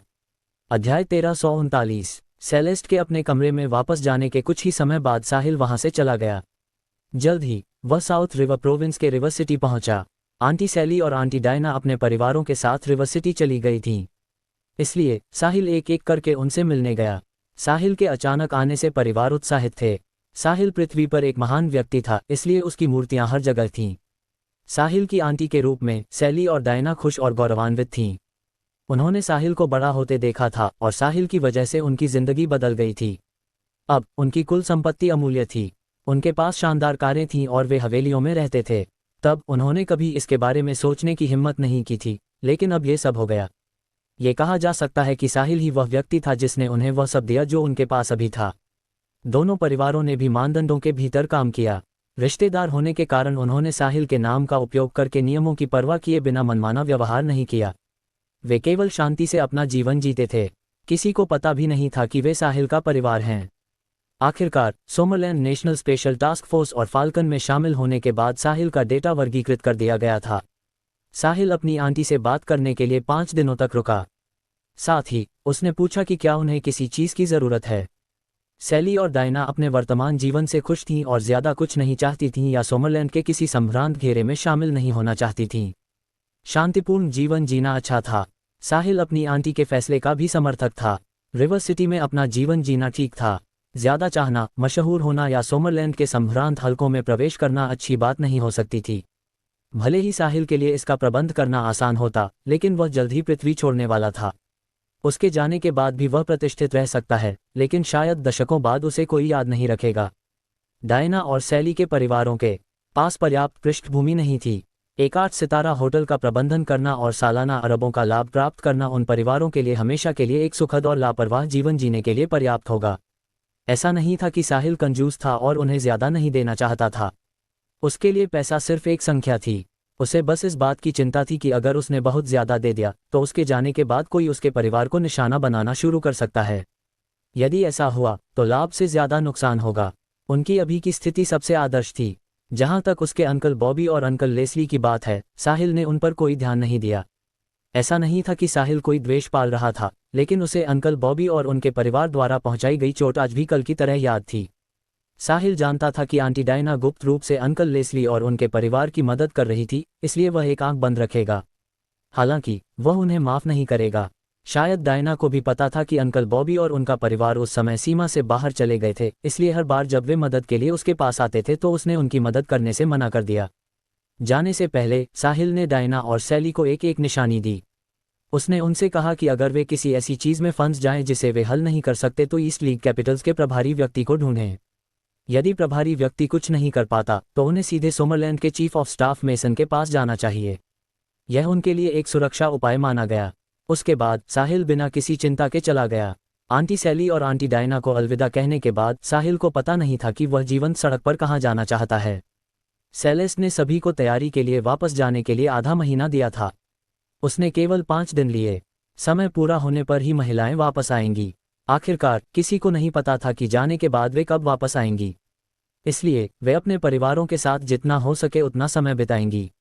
अगर साहिल अब वापस जाता तो उसे सेलेस्ट के साथ अकेले समय बिताना पड़ता। वह सोचकर थोड़ा डरा हुआ था। यूनिवर्सिटी के दौरान उसके 3 रूममेट्स अब ईस्ट लीग कैपिटल्स के मुख्य सदस्य थे। वे व्यस्त होंगे, इसलिए साहिल उन्हें परेशान नहीं करना चाहता था। वह अब रिवर सिटी में था, इसलिए वह लूथर परिवार के पास जा सकता था। हालांकि उसने सीलिया और महिलाओं से कहा था कि जब वे जा रहे थे तो उसे कुछ काम निपटाना है, इसलिए उसके पास उनके साथ घर जाने का समय नहीं था। इसलिए अब लूथर परिवार के पास जाना उचित नहीं होगा। अध्याय 1340। वह निष्पक्षता के लिए उन सभी के पास नहीं जाएगा। अब उसके पास जाने के लिए कोई जगह नहीं थी, इसलिए वह केवल बिना किसी लक्ष्य के भटक सकता था। वह बस जहां भी जाए चला जाएगा। जैसे ही वह रिवर सिटी की सड़कों पर टहला, साहिल जल्द ही साउथ रिवर यूनिवर्सिटी पहुंच गया। चूंकि वह अब बहुत विशिष्ट था, इसलिए उसने किसी भी परेशानी को रोकने के लिए भेस बदल लिया। जो कोई भी उसके करीब नहीं था, उसे पता नहीं चलता कि वह वही है। जैसे ही उसने यूनिवर्सिटी में प्रवेश किया, उसने जीवन शक्ति से भरे छात्रों को इधर उधर घूमते हुए देखा और वह यहाँ बिताए अपने पलों को याद किए बिना नहीं रह सका। जैसे ही वह मैदान में आया, उसने एक विशाल मूर्ति देखी और यह मूर्ति उसकी थी। जैसे ही साहिल ने उस मूर्ति की ओर देखा जो उससे बहुत ऊंची थी, वह हंसा और जाने के लिए मुड़ गया। फिर वह उस क्लासरूम में आया जहां उसकी क्लास हुआ करती थी। जब उसने खिड़की से देखा तो साहिल दंग रह गया। उसे किसी परिचित से मिलने की उम्मीद नहीं थी।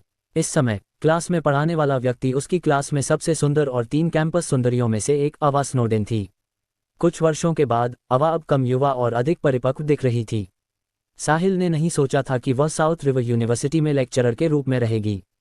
वह उसी क्लास को पढ़ा रही थी जिसमें वे तब थे। भले ही साहिल का सामना किसी परिचित से हुआ, लेकिन उसने उसे परेशान करने के लिए कुछ नहीं कहा। थोड़ी देर देखने के बाद वह जाने के लिए मुड़ गया। इस क्षण अवा ने गलियारे में साहिल को देखा। भले ही साहिल ने भेस बदल लिया था और केवल अपनी साइड प्रोफाइल दिखाई थी, फिर भी अवा उसे एक नज़र में पहचान सकती थी। आखिरकार वे 3 साल तक एक ही क्लास में रहे थे। इसके अलावा साहिल उस समय अलग दिखता था, क्योंकि वह अकेला छात्र था जो डिलीवरीमैन के रूप में पार्ट टाइम काम करता था। साहिल पहले ही जा चुका था। अवा ने अचानक अपनी क्लास के छात्रों से कहा, तुम्हें खुद पढ़ना चाहिए, मुझे किसी चीज़ का ध्यान रखना है। ये कहने के बाद उसने जल्दी से पोडियम छोड़ दिया और पीछे भागी। जब साहिल गलियारे में इधर उधर देख रहा था तो उसने क्लास के कुछ छात्रों का ध्यान अपनी ओर खींचा। अवा के जाने के बाद छात्र आपस में चर्चा करने लगे, मिस स्नोडेन को क्या हो रहा है, वह बीच में ही क्यों चली गई?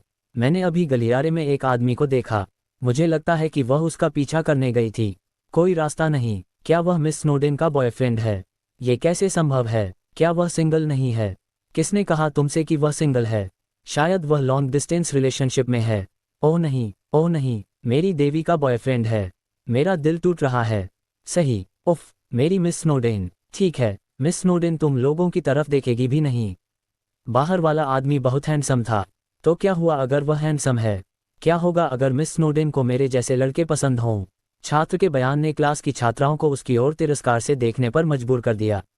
छी! छात्र क्लासरूम के अंदर विलाप कर रहे थे, जबकि छात्राएं बात कर रही थीं कि गलियारे में आदमी कितना हैंडसम था। अवा के क्लासरूम से बाहर निकलने और गलियारे में आने के ठीक बाद उसने साहिल की पीठ देखी। इसलिए उसने अपनी हिम्मत जुटाई और चिल्लाई, रुको। साहिल ने अपना सिर घुमाया और अवा को देखा जो क्लासरूम से बाहर आई थी। उसने एक छोटी मुस्कान दिखाई। नमस्ते अवा, हम फिर मिले, चलो बात करते हैं, अवा ने कहा। उसने साहिल का नाम नहीं पुकारा क्योंकि वह जानती थी कि उसके नाम का इस कैंपस पर क्या प्रभाव पड़ता है। उसका नाम पूरी दुनिया में मशहूर था, साउथ रिवर यूनिवर्सिटी की तो बात ही छोड़िए। ठीक है, साहिल ने जवाब दिया। अध्याय 1341। साउथ रिवर यूनिवर्सिटी के मैदान के पास के जंगल के बगल में एक पुरुष और एक महिला बात कर रहे थे। वे दोनों साहिल और एवा थे जो अभी अभी शैक्षणिक भवन से बाहर निकले थे। जैसे ही साहिल ने जंगल की ओर देखा, वह बहुत भावुक हो गया। उस समय सारा, वह प्रेमिका जिसे उसने बहुत लंबे समय तक डेट किया था, उसने उसे यहीं जंगल में छोड़ दिया था। अंत में उसे खून की उल्टी भी हुई क्योंकि उसके प्रेम प्रतिद्वंद्वी ने उसे बहुत अधिक क्रोधित कर दिया था। जब वह जागा तो वह औषधालय में था। वही वह समय था जब उसे सुपर लैविश सिस्टम मिला था। इसने उसका जीवन और सभी पृथ्वीवासियों का जीवन भी बदल दिया। बेशक साहिल अब जानता था कि उसे सिस्टम तब भी मिल जाता अगर जंगल में वह बात नहीं होती, उसे छोड़ा नहीं जाता और उसने गुस्से में खून की उल्टी नहीं की होती। किसी अन्य समय रेखा के पुराने साहिल ने अपनी मृत्यु के समय उसे सिस्टम भेजने के लिए बहुत कुछ किया था। पुराने साहिल ने युवा साहिल से पृथ्वी के भाग्य को बदलने और गुलाम न बनने के लिए कहा था। साहिल ने ऐसा ही किया। वह उससे भी आगे निकल गया और मिल्की वे के मास्टर के रूप में स्लेव मार्क्स पर प्रतिबंध की घोषणा कर दी। साहिल, मैंने इन वर्षों में तुम्हारे बारे में नहीं सुना है।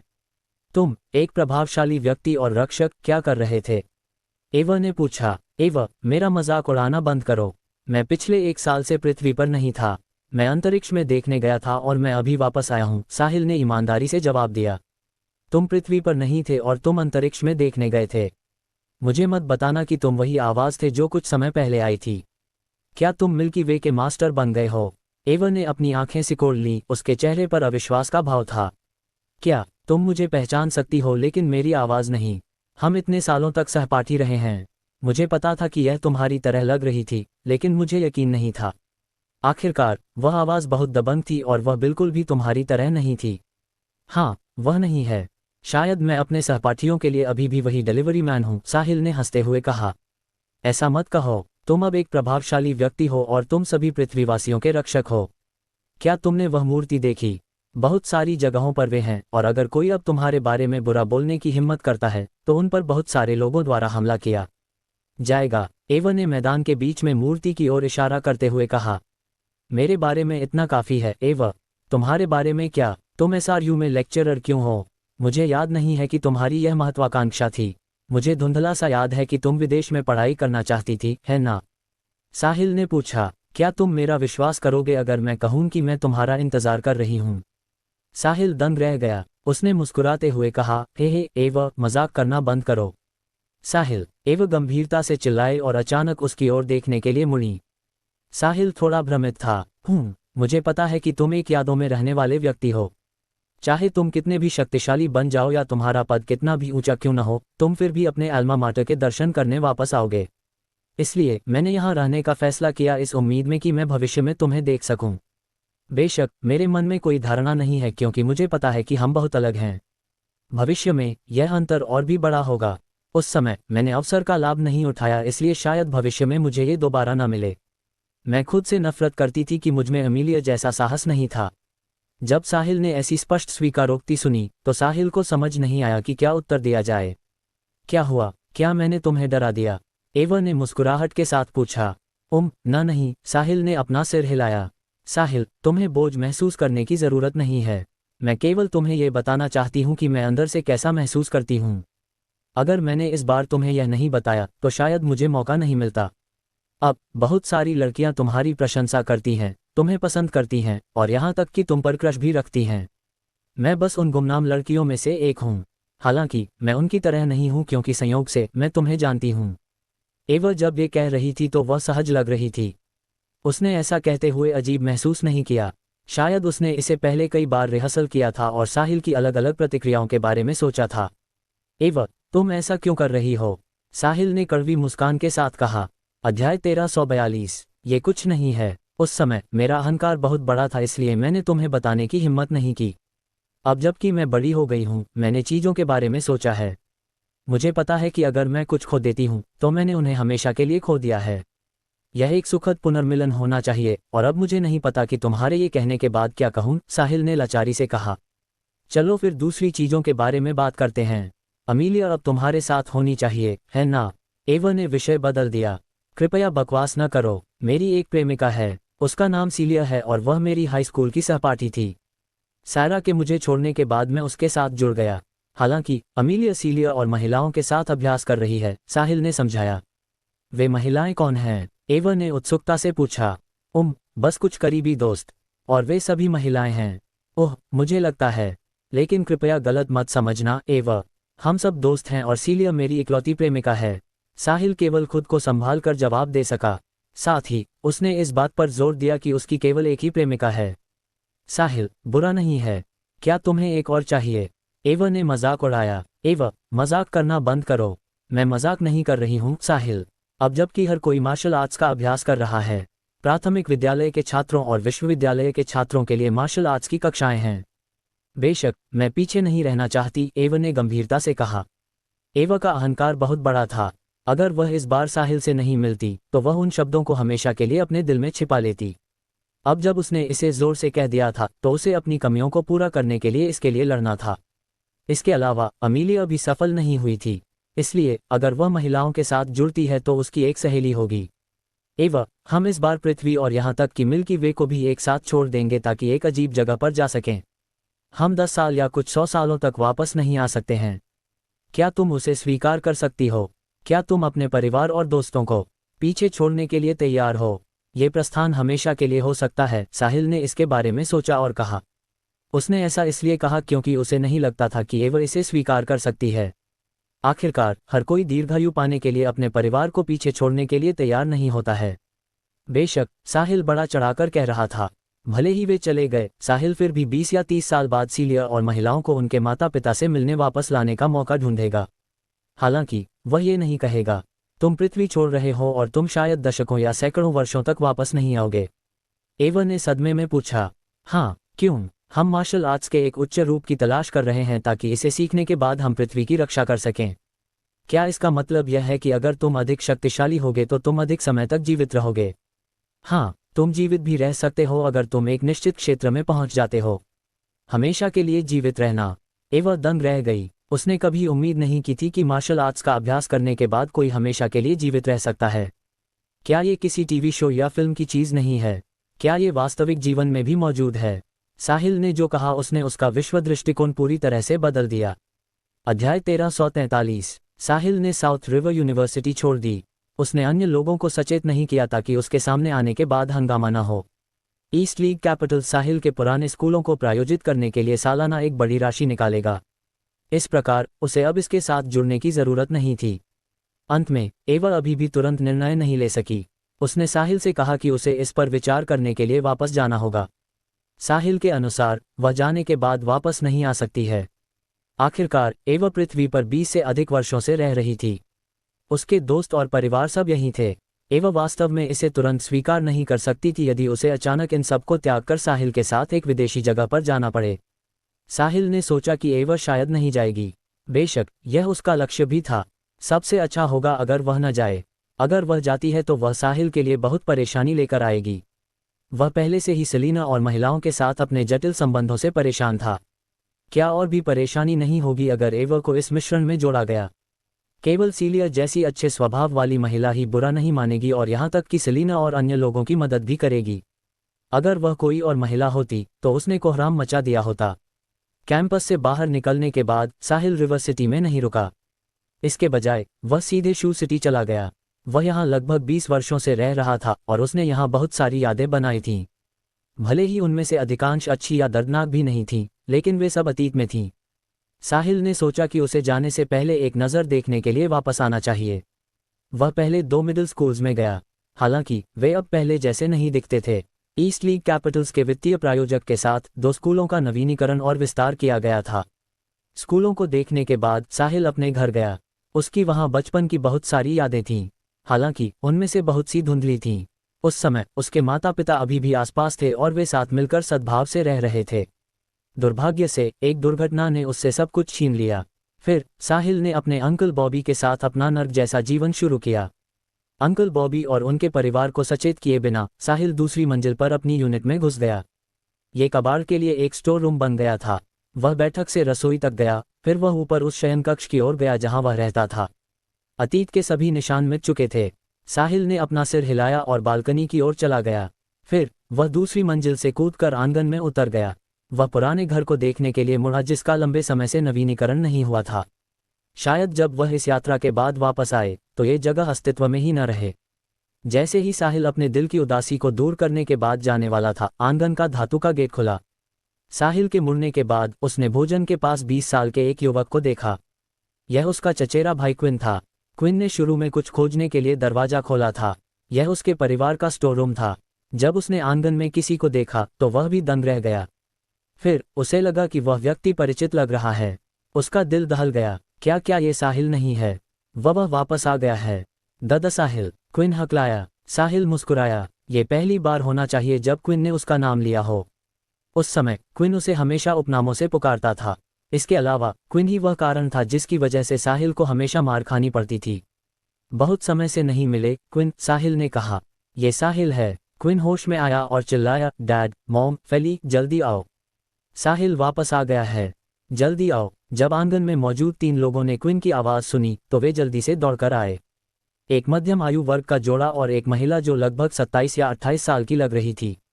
वे साहिल के अंकल बॉबी, आंट करें और चचेरी बहन फेलिसिया थे। वे तीनों जल्दी से साहिल के घर के आंगन के प्रवेश द्वार पर आ गए। अध्याय 1344। जब उन्होंने साहिल को देखा तो तीनों उत्साहित दिखे। हालांकि उन्हें नहीं पता था कि क्या कहना है। साहिल ने भी कुछ नहीं कहा।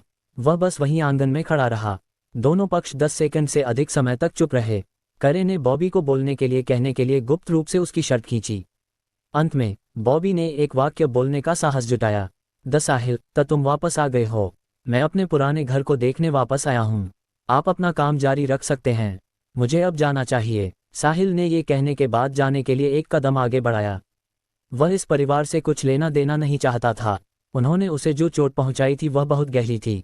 यदि नहीं तो साहिल उनके प्रति इतना ठंडा नहीं होता। कम से कम वह एक आंख बंद कर लेता जैसा उसने अंकल लेस्ली और उनके परिवार के साथ किया था और आंट डायना से उन्हें गोल्डन लीफ होटल में नौकरी देने के लिए कहा था। करे घबराने लगी जब उसने देखा कि साहिल जाने वाला है। उसे आखिरकार साहिल को देखने का मौका मिला तो वह उसे इतनी आसानी से कैसे जाने दे सकती थी। साहिल की पहचान अभी पहले की तुलना में पूरी तरह से अलग थी। उसका एक शब्द उसके पूरे परिवार की जिंदगी बदल सकता था। डायना उदाहरण थी। डायना और उसके 4 सदस्यों के परिवार के पास लाखों की लग्जरी कारें थीं और जिस घर में वे रहते थे उसकी कीमत करोड़ों में थी। कहा जाता था कि पिछले 2 सालों में डायना ने लाखों से लेकर करोड़ों तक की कई संपत्तियां खरीदी थीं और रिवर सिटी में उसका परिवार बहुत समृद्ध था। साहिल की आंट साली की भी ऐसी ही स्थिति थी। दोनों परिवार करोड़ों की कीमत वाले एक 8 स्टार होटल का प्रबंधन करते थे। उनका सालाना मुनाफा अरबों तक पहुंच जाता था। जब भी डायना और साली शू सिटी लौटती थीं, शहर के बड़े लोग उच्चतम स्तर के साथ उनका स्वागत करते थे। डायना और साली अपने पूर्वजों को गौरवान्वित कर रही थीं। वे बहुत संपन्न थे। करे बहुत ईर्ष्यालु और जलन महसूस कर रही थी।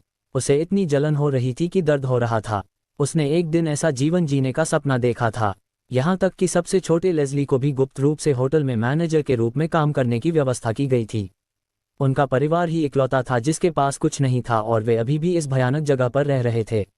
बॉबी और करे हमेशा साहिल की वजह से लड़ते रहते थे। यहाँ तक कि उनके बेटा और बेटी भी उनसे नफरत करते थे। अगर वे साहिल के साथ थोड़ा बेहतर व्यवहार करते तो वे अपने पूर्वजों को गौरवान्वित करते और एक संपन्न जीवन जी रहे होते। दुर्भाग्य से वे समय को पीछे नहीं मोड़ सकते थे। यदि नहीं तो वे ऐसा करने के लिए कुछ भी करते, भले ही उन्हें दिवालिया होना पड़े। उनका परिवार कई बार डायना के पास यह उम्मीद लेकर गया कि वह उन्हें लेस्ली की तरह होटल में काम करने देगी। हालांकि डायना उन्हें सख्ती से मना कर देती थी। उसने कहा कि होटल साहिल का है इसलिए वह निर्णय नहीं ले सकती। जब परिवार ने इस बार साहिल को देखा तो वे चाहे जो भी हो उसकी माफ़ी पाने के लिए दृढ़ थे। भले ही वे उस समय साहिल के प्रति क्रूर थे, आखिरकार खून पानी से गाढ़ा होता है। साथ ही बहुत समय बीत चुका था। शायद साहिल जैसा बड़ा आदमी सब कुछ भूल गया होगा। करें अब गरीबी में नहीं रहना चाहती थी। वह लग्जरी कारें चलाना चाहती थी, हवेली में रहना चाहती थी, हर भोजन में अबालोन और झींगा मछली खाना चाहती थी और जब भी वह अपने गृहनगर वापस जाए तो बड़े लोग उसका स्वागत करें। न केवल करें घबरा रही थी बल्कि फेलिसिया और क्विन भी घबराए हुए थे। भाई बहनों ने आंट डायना का नया जीवन देखा था। ऐसा जीवन कौन नहीं चाहेगा, खासकर क्विन। करोड़ों की कीमत वाली स्पोर्ट्स कार चलाना कितना शानदार होगा। अध्याय 1345। द साहिल, अच्छा हुआ कि तुम यहाँ हो। जाने से पहले रात का खाना क्यों नहीं खाते? करे ने जल्दी से कहा। हाँ साहिल, तुम्हें आखिरकार वापस आने का मौका मिला। रात के खाने के लिए रुक जाओ, क्विन ने भी साथ दिया। दूसरी ओर पिता और बेटी ने कुछ नहीं कहा, लेकिन उनके चेहरों पर उम्मीद भरे भाव थे। ये स्पष्ट था कि वे भी चाहते थे कि साहिल रुक जाए। नहीं, मैंने इतने सालों तक तुम्हारा जूठा खाना खाया है और मुझे काफी मिल चुका है, साहिल ने मुस्कुराहट के साथ कहा। उसके शब्दों ने तुरंत आसपास की हवा को जमा देने वाली ठंडक से नीचे गिरा दिया। बॉबी और उसके परिवार ने कुछ नहीं कहा क्योंकि उन्हें नहीं पता था कि क्या कहना है। उस समय साहिल को वहां रहने के दौरान उनके साथ खाने की मेज पर बैठने का कोई अधिकार नहीं था। वह केवल उनका जूठा ही खा सकता था। कभी कभी वे मांस के अतिरिक्त टुकड़े को साहिल को देने के बजाय कुत्ते को खिलाना बेहतर समझते थे। साहिल, वह अतीत में था। तुम इसका जिक्र फिर से क्यों कर रहे हो? बॉबी अजीब तरह से मुस्कुराया। ये तुम्हारे लिए अतीत हो सकता है, लेकिन मैं उन अंधेरे समय को हमेशा याद रखूंगा। साहिल ने अपना सिर हिलाया और जारी रखा, ये ठीक है कि तुमने मुझे खाने की मेज पर नहीं बैठने दिया, लेकिन तुम मुझे अपना जूठा भी नहीं देना चाहते थे और इसके बजाय उन्हें जानवरों को खिलाना पसंद करते थे। बॉबी, तुम मेरे चाचा हो। मेरे पिता तुम्हारे भाई थे। खून पानी से गाढ़ा होता है। मुझे नहीं पता कि तुम ऐसा कैसे कर सकते थे। भले ही हम करीब नहीं हैं, लेकिन तुम्हें मेरे माता पिता का $1 मिलियन का मुआवजा मिला, लेकिन तुमने मुझे हमेशा जूठा और खराब खाना ही दिया। साहिल, बस करो। बॉबी की आवाज़ थोड़ी कर्कश थी। शायद साहिल की बात सुनकर उसे पछतावा और दुख महसूस हुआ। आखिरकार साहिल उसका भतीजा था। उस समय वह करे से प्रभावित था और यही कारण था कि उसने $1 मिलियन रखा और बुरे इरादे पाले। साहिल ने बॉबी को नज़रअंदाज किया और अपनी नज़र करें पर टिका दी। करें, मुझे पता है कि तुम क्या योजना बना रही हो।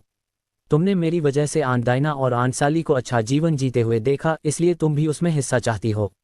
मुझे तुम्हें ये सलाह देनी चाहिए कि भ्रम में रहना बंद करो। वे मेरे प्रति अच्छे थे, इसलिए वे इसके हकदार थे। तुम्हारे बारे में क्या? अपने विवेक में झांको और सोचो कि तुमने उस समय मेरे साथ कैसा व्यवहार किया था। मुझसे एक पैसा पाने के बारे में सोचो भी मत।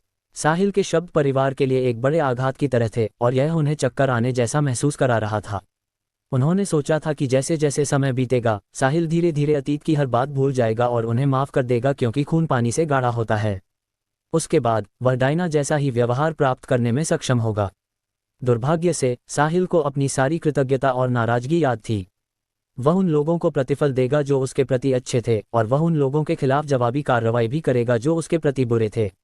अगर ऐसा इसलिए नहीं होता क्योंकि खून पानी से गाढ़ा होता है, तो उसने बॉबी और उसके परिवार को कीमत चुकाने पर मजबूर कर दिया होता। साहिल, तुम अब एक बड़े आदमी हो, तो तुम अभी भी हमारे जैसे छोटे पात्रों के साथ बाल की खाल क्यों निकाल रहे हो? क्या तुम अधिक क्षमाशील नहीं हो सकते और हमें माफ नहीं कर सकते? साथ ही हम तुम्हारे खून से जुड़े परिवार हैं। तुम्हारे पास इतना पैसा है कि तुम वैसे भी खत्म नहीं कर सकते, तो तुम हमें उसमें से कुछ क्यों नहीं दे सकते? करे ने जोर से सवाल किया। वह चिंतित थी। वह इसे धीरे धीरे बढ़ाना चाहती थी, लेकिन साहिल के व्यवहार को देखते हुए ऐसा लग रहा था कि वह उन्हें कोई मौका नहीं देगा। करे इसे कैसे स्वीकार करेगी? परिवार? क्या तुमने कभी मेरे साथ अपने परिवार जैसा व्यवहार किया है? क्या दूसरे अपने परिवार को जूठा और खराब खाना देते हैं? क्या दूसरे अपने परिवार को कुत्ते के घर के बगल में सोने के लिए कहते हैं? क्या दूसरे पागल होने पर अपने परिवार को पीटते हैं? चूंकि तुमने ऐसा किया, इसलिए तुम्हें परिणाम भुगतने होंगे। मैंने तुम्हारे खिलाफ जवाबी कार्रवाई न करके बहुत दया दिखाई है। यदि नहीं, तो मैं केवल एक शब्द से तुम्हारे पूरे परिवार को नष्ट कर सकता हूँ। मेरे पास बहुत पैसा है और मैं इसे खर्च करना कभी खत्म नहीं करूँगा, लेकिन मैं तुम्हें एक पैसा देने के बजाय उन्हें दान करना पसंद करूँगा। साहिल ने उपहास किया। साहिल, तुम एहसान फरामोश चीज़। इसके बावजूद हमने इतने सालों तक तुम्हारा पालन पोषण किया। कम से कम हमने तुम्हें बेघर नहीं होने दिया या तुम्हें भूख और ठंड से मरने नहीं दिया। अब तुम उस हाथ को काट रहे हो जो तुम्हें खिलाता है। तुम इंसान नहीं हो। करे चिल्लाए। अगर मेरे माता पिता का $1 मिलियन का मुआवजा नहीं होता, तो क्या तुम मुझे इतनी उदारता से स्वीकार करती? करें, तुम वही हो जिसने इस परिवार को बर्बाद किया है, तुम दुष्ट महिला। तुम। करे ने साहिल की ओर इशारा किया। वह इतनी गुस्से में थी कि बोल नहीं पा रही थी। अध्याय 1346। ठीक है, मेरे पास तुम्हारे साथ अपनी सांस बर्बाद करने का समय नहीं है। भगवान तुम्हें देख रहे हैं। यदि तुम दूसरों को चोट पहुंचाते हो, तो अंत में तुम्हें भी चोट लगेगी। तुम्हें सुधार करना चाहिए। साहिल ये कहने के बाद मुड़ने और जाने ही वाला था। अप्रत्याशित रूप से करे जमीन पर घुटनों के बल बैठ गई और रोने लगी। साहिल, मैं गलत थी, कृपया मुझे माफ कर दो। मैं दोबारा ऐसा करने की हिम्मत नहीं करूंगी। फिर क्विन और फेलिसिया भी घुटनों के बल बैठ गए। साहिल, मैं उस समय गलत था और मैं ही तुम्हारी पिटाई का कारण था। मैं उस समय मूर्ख था, इसलिए कृपया मुझे माफ कर दो। साहिल, मुझे बहुत खेद है। कृपया मुझे माफ कर दो। करें कि ये कहने के बाद वह मुनी और बॉबी को भी घुटनों के बल बैठने के लिए कहने के लिए उसे घूरने लगी। यह उस परिवार द्वारा चर्चा की गई योजना थी। यदि वे साहिल को दोबारा देखते तो वे उसके सामने घुटनों के बल बैठ जाते और माफी मांगते यदि बाकी सब विफल हो जाता। जब तक उन्हें डायना जैसा ही व्यवहार मिल सकता था, वे कुछ भी कर सकते थे। बॉबी थोड़ा संकोची था और उसने घुटनों के बल बैठने से इनकार कर दिया। उसे अपने भतीजे के सामने घुटनों के बल बैठना थोड़ा अजीब लगा। हालांकि उसने अपनी बहन की लापरवाह जिंदगी के बारे में सोचा। अगर उसके परिवार के पास भी वह होता तो वह घुटनों के बल बैठने की तो बात ही छोड़िए, साहिल के लिए 100 या 1000 बार माथा टेकने को तैयार होता। अंत में बॉबी भी घुटनों के बल बैठ गया। हालांकि जब वे साहिल की प्रतिक्रिया देखना चाहते थे, वह कहाँ गया, वह कहाँ है, इस समय उनके सामने कोई नहीं था। साहिल उनकी जानकारी के बिना चला गया था। वह चुपचाप चला गया था, इसलिए बॉबी और उसके परिवार ने ध्यान नहीं दिया। उन चारों के चेहरों पर शोकपूर्ण भाव थे। वे इतने दुखी लग रहे थे जैसे कोई मर गया हो। उन्हें इस बार साहिल की माफी नहीं मिली, इसलिए उन्होंने रातों रात अमीर बनने का मौका पूरी तरह खो दिया। करे ने नहीं सोचा था कि साहिल उसके पूरे परिवार के घुटनों के बल बैठने के बाद भी उन्हें नजरअंदाज करना चुन लेगा। हर जगह देखने और यह सुनिश्चित करने के बाद कि साहिल चला गया है, करे कोसते हुए खड़ी हो गई। थू, क्या एहसान फरामोश चीज है। वह कुत्ते से भी बदतर है। कुत्ते भी खिलाने के बाद अपनी पूंछ हिलाते हैं। माँ, बात करना बंद करो। ये सब आपकी गलती है। बहुत बढ़िया, मेरी 10 मिलियन की स्पोर्ट्स कार अब चली गई, क्विन ने नाखुशी से कहा। तुम बदमाश, तुम्हारी हिम्मत कैसे हुई मुझसे इस तरह बात करने की? क्या तुम मार खाना चाहते हो? अगर तुम्हें स्पोर्ट्स कार चाहिए तो तुम्हें इसे खरीदने के लिए पैसे कमाने चाहिए। अगर साहिल, वह अनाथ जानवर, भाग्य बना सकता है तो तुम क्यों नहीं? मैंने तुम्हें पालने में अपना समय और प्रयास बर्बाद किया। जब करे ने अपने बेटे को अपनी शिकायत करते सुना, साथ ही उसके सपने चकनाचूर हो गए, तो उसने क्विन की ओर इशारा किया और गुस्से में उस पर चिल्लाने लगी। माँ, बहुत हो गया। फेलिसिया ने भी साथ दिया। किसने तुम्हें आज मुझसे इस तरह बात करने का साहस दिया? तुम्हारी हिम्मत कैसे हुई मिलकर मुझे जवाब देने की? मैं करें अपनी बात पूरी कर पाती, इससे पहले बॉबी ने उसे टोक दिया। चुप रहो, क्या तुम्हारा हो गया? वाह, अब तुम सब मिलकर मुझे धमका रहे हो। मैं अब और जीना नहीं चाहती। अध्याय 1347। जैसे जैसे बॉबी और उसका परिवार एक दूसरे को दोष दे रहे थे और करें फर्श पर लौटते हुए नखरे कर रही थी, साहिल पहले ही आंगन छोड़ चुका था। उसके लिए साधारण लोगों की आंखों और कानों से छिपना बहुत आसान था। हालांकि उसने करें की कही हर बात सुनी। वह महिला इतनी जल्दी बदल गई। वह अभी जमीन पर घुटनों के बल बैठकर दया की भीख मांग रही थी, लेकिन एक पल में ही वह दूसरों को कोसने लगी।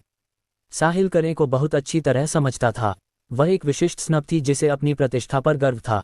उसके लिए स्वार्थ से बढ़कर कुछ नहीं था। करे ने ही निश्चित रूप से अभी घुटनों के बल बैठने की योजना बनाई थी। उसने सोचा कि साहिल उन्हें माफ कर देगा अगर वे ऐसा करते हैं, क्योंकि खून पानी से गाढ़ा होता है। दुर्भाग्य से साहिल ने उसे नहीं माना। वह बहुत अच्छी तरह जानता था कि यह परिवार ऐसा नहीं करता अगर उसे उससे कुछ हासिल न होता। शायद वे साहिल की तरफ देखते भी नहीं। उसे अपने घर में खाने के लिए आमंत्रित करने की तो बात ही छोड़िए। करे साहिल के पैसों से शेखी बघारना और खुद का आनंद लेना चाहती थी। साहिल उसका सपना सच कैसे होने देता? आखिरकार वे खून के रिश्तेदार थे, इसलिए साहिल उन्हें तब नहीं मार सकता था जब वे मुसीबत में थे। हालांकि वह आंखें मूंद सकता था। इसलिए जब करें और उसके परिवार ने घुटने टेके तो साहिल ने चुपचाप चले जाने का फैसला किया। अगर वे चाहते थे कि वह अतीत को भूल जाए तो उन्हें तब तक इंतजार करना चाहिए जब तक कि साहिल अगली बार पृथ्वी पर वापस न आ जाए। जब वह समय आएगा तब तक करें मर चुकी होगी। जब तक करें मर नहीं जाती तब तक साहिल को इतना गुस्सा महसूस नहीं होगा। आंगन छोड़ने के बाद साहिल ने शू सिटी छोड़ दी और देश भर में बिना किसी उद्देश्य के भटकने लगा।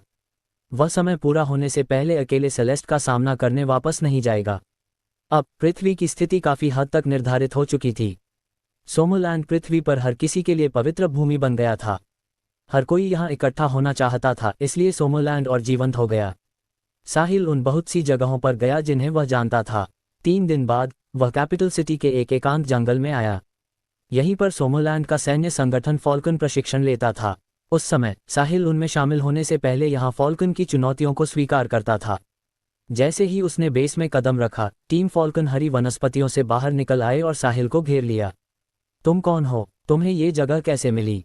तुम यहाँ क्यों हो? एक आदमी जो कप्तान जैसा लग रहा था उसने साहिल से लगातार 3 सवाल पूछे। बाकी सदस्य लड़ने की मुद्रा में थे। जाहिर है उन्होंने यह नहीं सोचा था कि साहिल गलती से इस जगह पर भटक गया है। वह यहाँ किसी उद्देश्य के साथ आया होगा। साहिल ने टीम फॉल्कन की ओर देखा। मार्शल आर्ट्स के चलन ने वास्तव में पृथ्वी पर बड़े बदलाव लाए। उसे याद आया कि जब वह पहली बार यहाँ आया था तो कम स्तर पर रहने वाली टीम फॉल्कन केवल टाइगर रैंकर्स थी। अब सबसे कमजोर सदस्य भी ड्रैगन रैंकर था, इसलिए इसमें एक स्तर से अधिक सुधार हुआ। ये ठीक है, मैं बस यहाँ देखने आया था, साहिल ने कहा। देखने आए थे? ये सोमरलैंड का सैन्य अड्डा है, क्या तुम्हें लगता है कि तुम बस देख सकते हो? हमें बताओ कि तुम यहाँ क्यों हो, वरना क्या लुकस ब्राउन अभी भी फॉल्कन में है? साहिल ने पूछने से पहले इसके बारे में सोचा। क्या आप कैप्टन ब्राउन को जानते हैं? बिल्कुल, अगर तुम इसकी गहराई में जाना चाहते हो तो मुझे अभी भी एक फॉल्कन होना चाहिए। मैं उस समय उनके अधीन था। आप भी एक फॉल्कन हैं। आपका नाम क्या है? मेरा नाम साहिल खुराना है। साहिल खुराना। टीम के सदस्यों ने इसके बारे में सोचा और अचानक उनके चेहरे पर सदमे के भाव आ गए। वे बोल पड़े, मिस्टर खुराना। जब वे होश में आए तो साहिल जा चुका था। उनके लिए केवल प्रोत्साहन का एक शब्द छोड़ गया। तुम काफी अच्छे हो। तुम सोमरलैंड के संभ्रांत हो, इसलिए तुम्हें कड़ी मेहनत करनी चाहिए। अभी एक लंबा रास्ता तय करना है और हमें भविष्य में सोमरलैंड की रक्षा के लिए तुम्हारी जरूरत होगी। क्या वह सच में मिस्टर खुराना थे? कप्तान बुदबुदाया। अध्याय 1348। मिस्टर खुराना व्यक्तिगत रूप से हमसे मिलने आए थे। क्या मैंने अभी मिस्टर खुराना को देखा? मैं सपना नहीं देख रहा हूँ ना। मुझे चुटकी काटो। हिस धीरे, मैं सपना नहीं देख रहा हूँ। मिस्टर खुराना सच में यहाँ हैं। फॉल्कन टीम बहुत उत्साहित थी। वह साहिल खुराना थे, एक सच्चे लीजेंड। वह फॉल्कन के सदस्य भी थे और फॉल्कन को इस पर बहुत गर्व था। अब तक साहिल का नाम फॉल्कन के इतिहास के सम्मान बोर्ड पर उकेरा गया था ताकि फॉल्कन के सभी सदस्य इसे याद रखें। चिंता मत करो मिस्टर खुराना, हम कड़ी मेहनत करेंगे और आपको निराश नहीं करेंगे। टीम के सभी सदस्यों ने मिलकर उत्साहपूर्वक आसमान की ओर चिल्लाया। साहिल को देखना और उनसे प्रोत्साहन के शब्द मिलना उनके जीवन का सबसे बड़ा सम्मान था। वे इसके बारे में हमेशा शेखी बघार सकते थे। इस क्षण साहिल फॉल्कन के गुप्त अड्डे पर पहुंच गया था। वह लुकस के कार्यालय में आया और लुकस से बातचीत करने के लिए सीधे अंदर चला गया। अब लुकस एक पीक गॉड रैंक का था। फॉल्कन छोड़ने के बाद साहिल सोमरलैंड नेशनल स्पेशल टास्क फोर्स में गया। जब उसका काम हो गया तो वह मेसन के साथ बहुत लंबे समय तक बातचीत करने के लिए उसके निवास पर गया। अगले दिन साहिल डार्क केप गया। ये जगह पहले से ही सोमरलैंड का एक हिस्सा थी। हालांकि किलर और पॉल अभी भी इस जगह के प्रभारी थे। वे साहिल के लिए काम कर रहे थे, इसलिए किसी ने उन्हें भगाने की हिम्मत नहीं की। इस समय कैपिटल सिटी में एक 88 मंजिला इमारत की सबसे ऊपरी मंजिल पर 30 साल की एक भव्य महिला जो इतनी सुंदर थी कि वह सभी जीवित प्राणियों को मंत्रमुग्ध कर सकती थी, सोफे पर बैठी थी। उसका सिर झुका हुआ था क्योंकि वह अपने हाथों में मौजूद जानकारी को पढ़ रही थी। उसके बगल में एक आदमी था और यह अज्ञात था कि उसने उससे क्या कहा। वह आदमी समय समय पर महिला के चेहरे पर मुग्ध भाव से नजरें डालता था। यह इमारत पूर्व में छिपे हुए संप्रदाय द क्रम्स का मुख्यालय थी। अब सभी छिपे हुए संप्रदाय और परिवार छिपने से बाहर आ गए थे और उन्होंने धर्मनिरपेक्ष दुनिया में अपनी खुद की जगह बना ली थी। द क्रम्स अब क्रम ग्रुप था।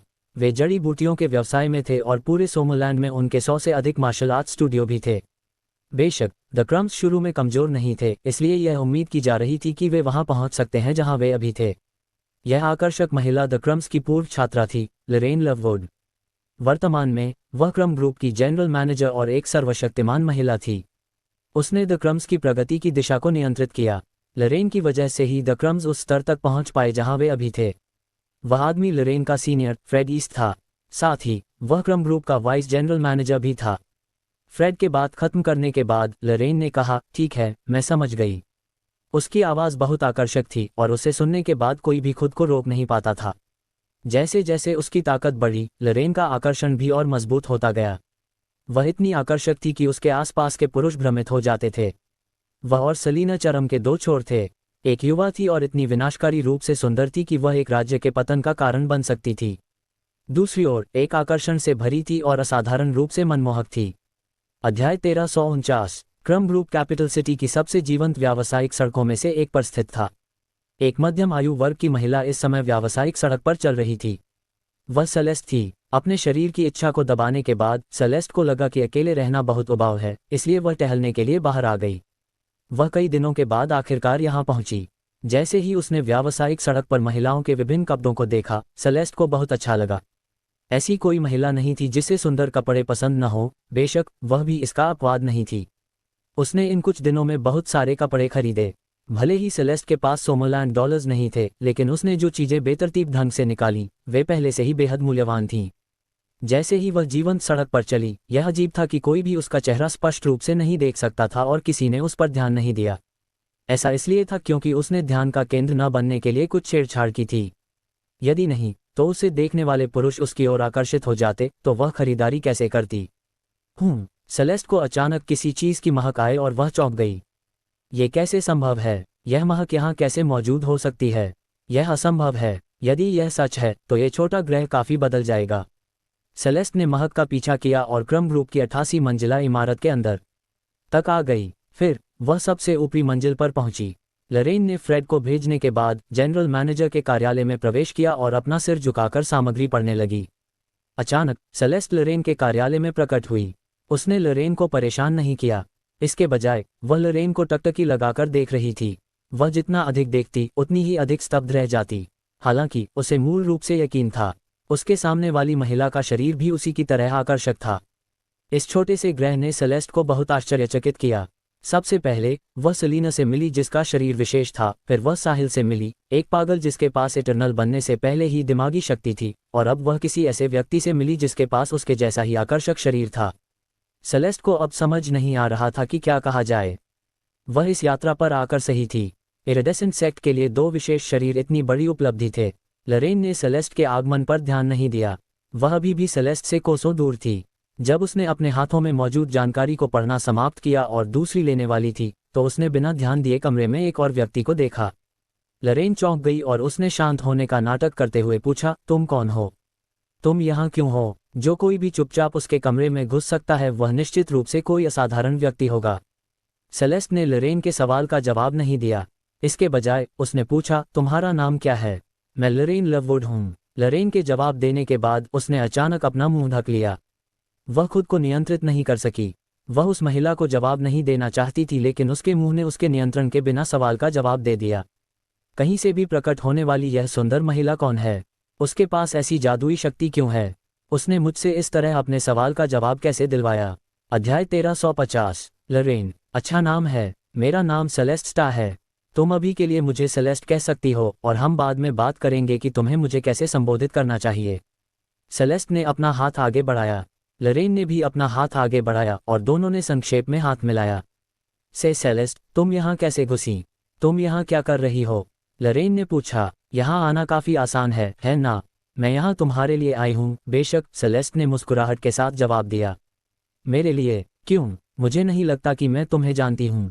तुम मुझे पहले नहीं जानती थी, लेकिन अब जानती हो, है ना? और भविष्य में हमारे पास साथ रहने का समय होगा। सेलेस्ट, मैं तुम्हारी बात पूरी तरह समझ नहीं पा रही हूँ। मैं तुम्हें ये बता दूं, हम एक ही तरह के लोग हैं, इसलिए तुम केवल मेरा अनुसरण कर सकती हो। अन्यथा यहाँ तुम्हारे रहने का परिणाम दयनीय होगा। लरेन ने ये कहने के लिए अपना सिर हिलाया कि वह अभी भी नहीं समझ पाई है। सेलेस्ट उसे आकर्षक शरीर के बारे में कुछ बुनियादी जानकारी ही दे सकी। सेलेस्ट ने कार्यालय के चारों ओर एक सील लगा दी थी ताकि कोई उन्हें परेशान करने के लिए अंदर न आए।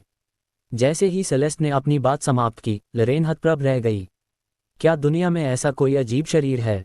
हालांकि वह सेलेस्ट की बातों पर विश्वास करने के लिए बहुत अनिच्छुक थी, लेकिन उसमें सेलेस्ट द्वारा बताए गए बहुत सारे लक्षण थे। इसलिए उसके पास सेलेस्ट पर विश्वास करने के अलावा कोई विकल्प नहीं था। क्या तुम सच कह रही हो, सेलेस्ट? लरेन ने सदमे में पूछा। बिल्कुल, मैं तुमसे झूठ क्यों बोलूंगी? और मैं भी ऐसी ही हूँ। तो फिर सामान्य होने के लिए मैं क्या कर सकती हूँ? सामान्य से तुम्हारा क्या मतलब है?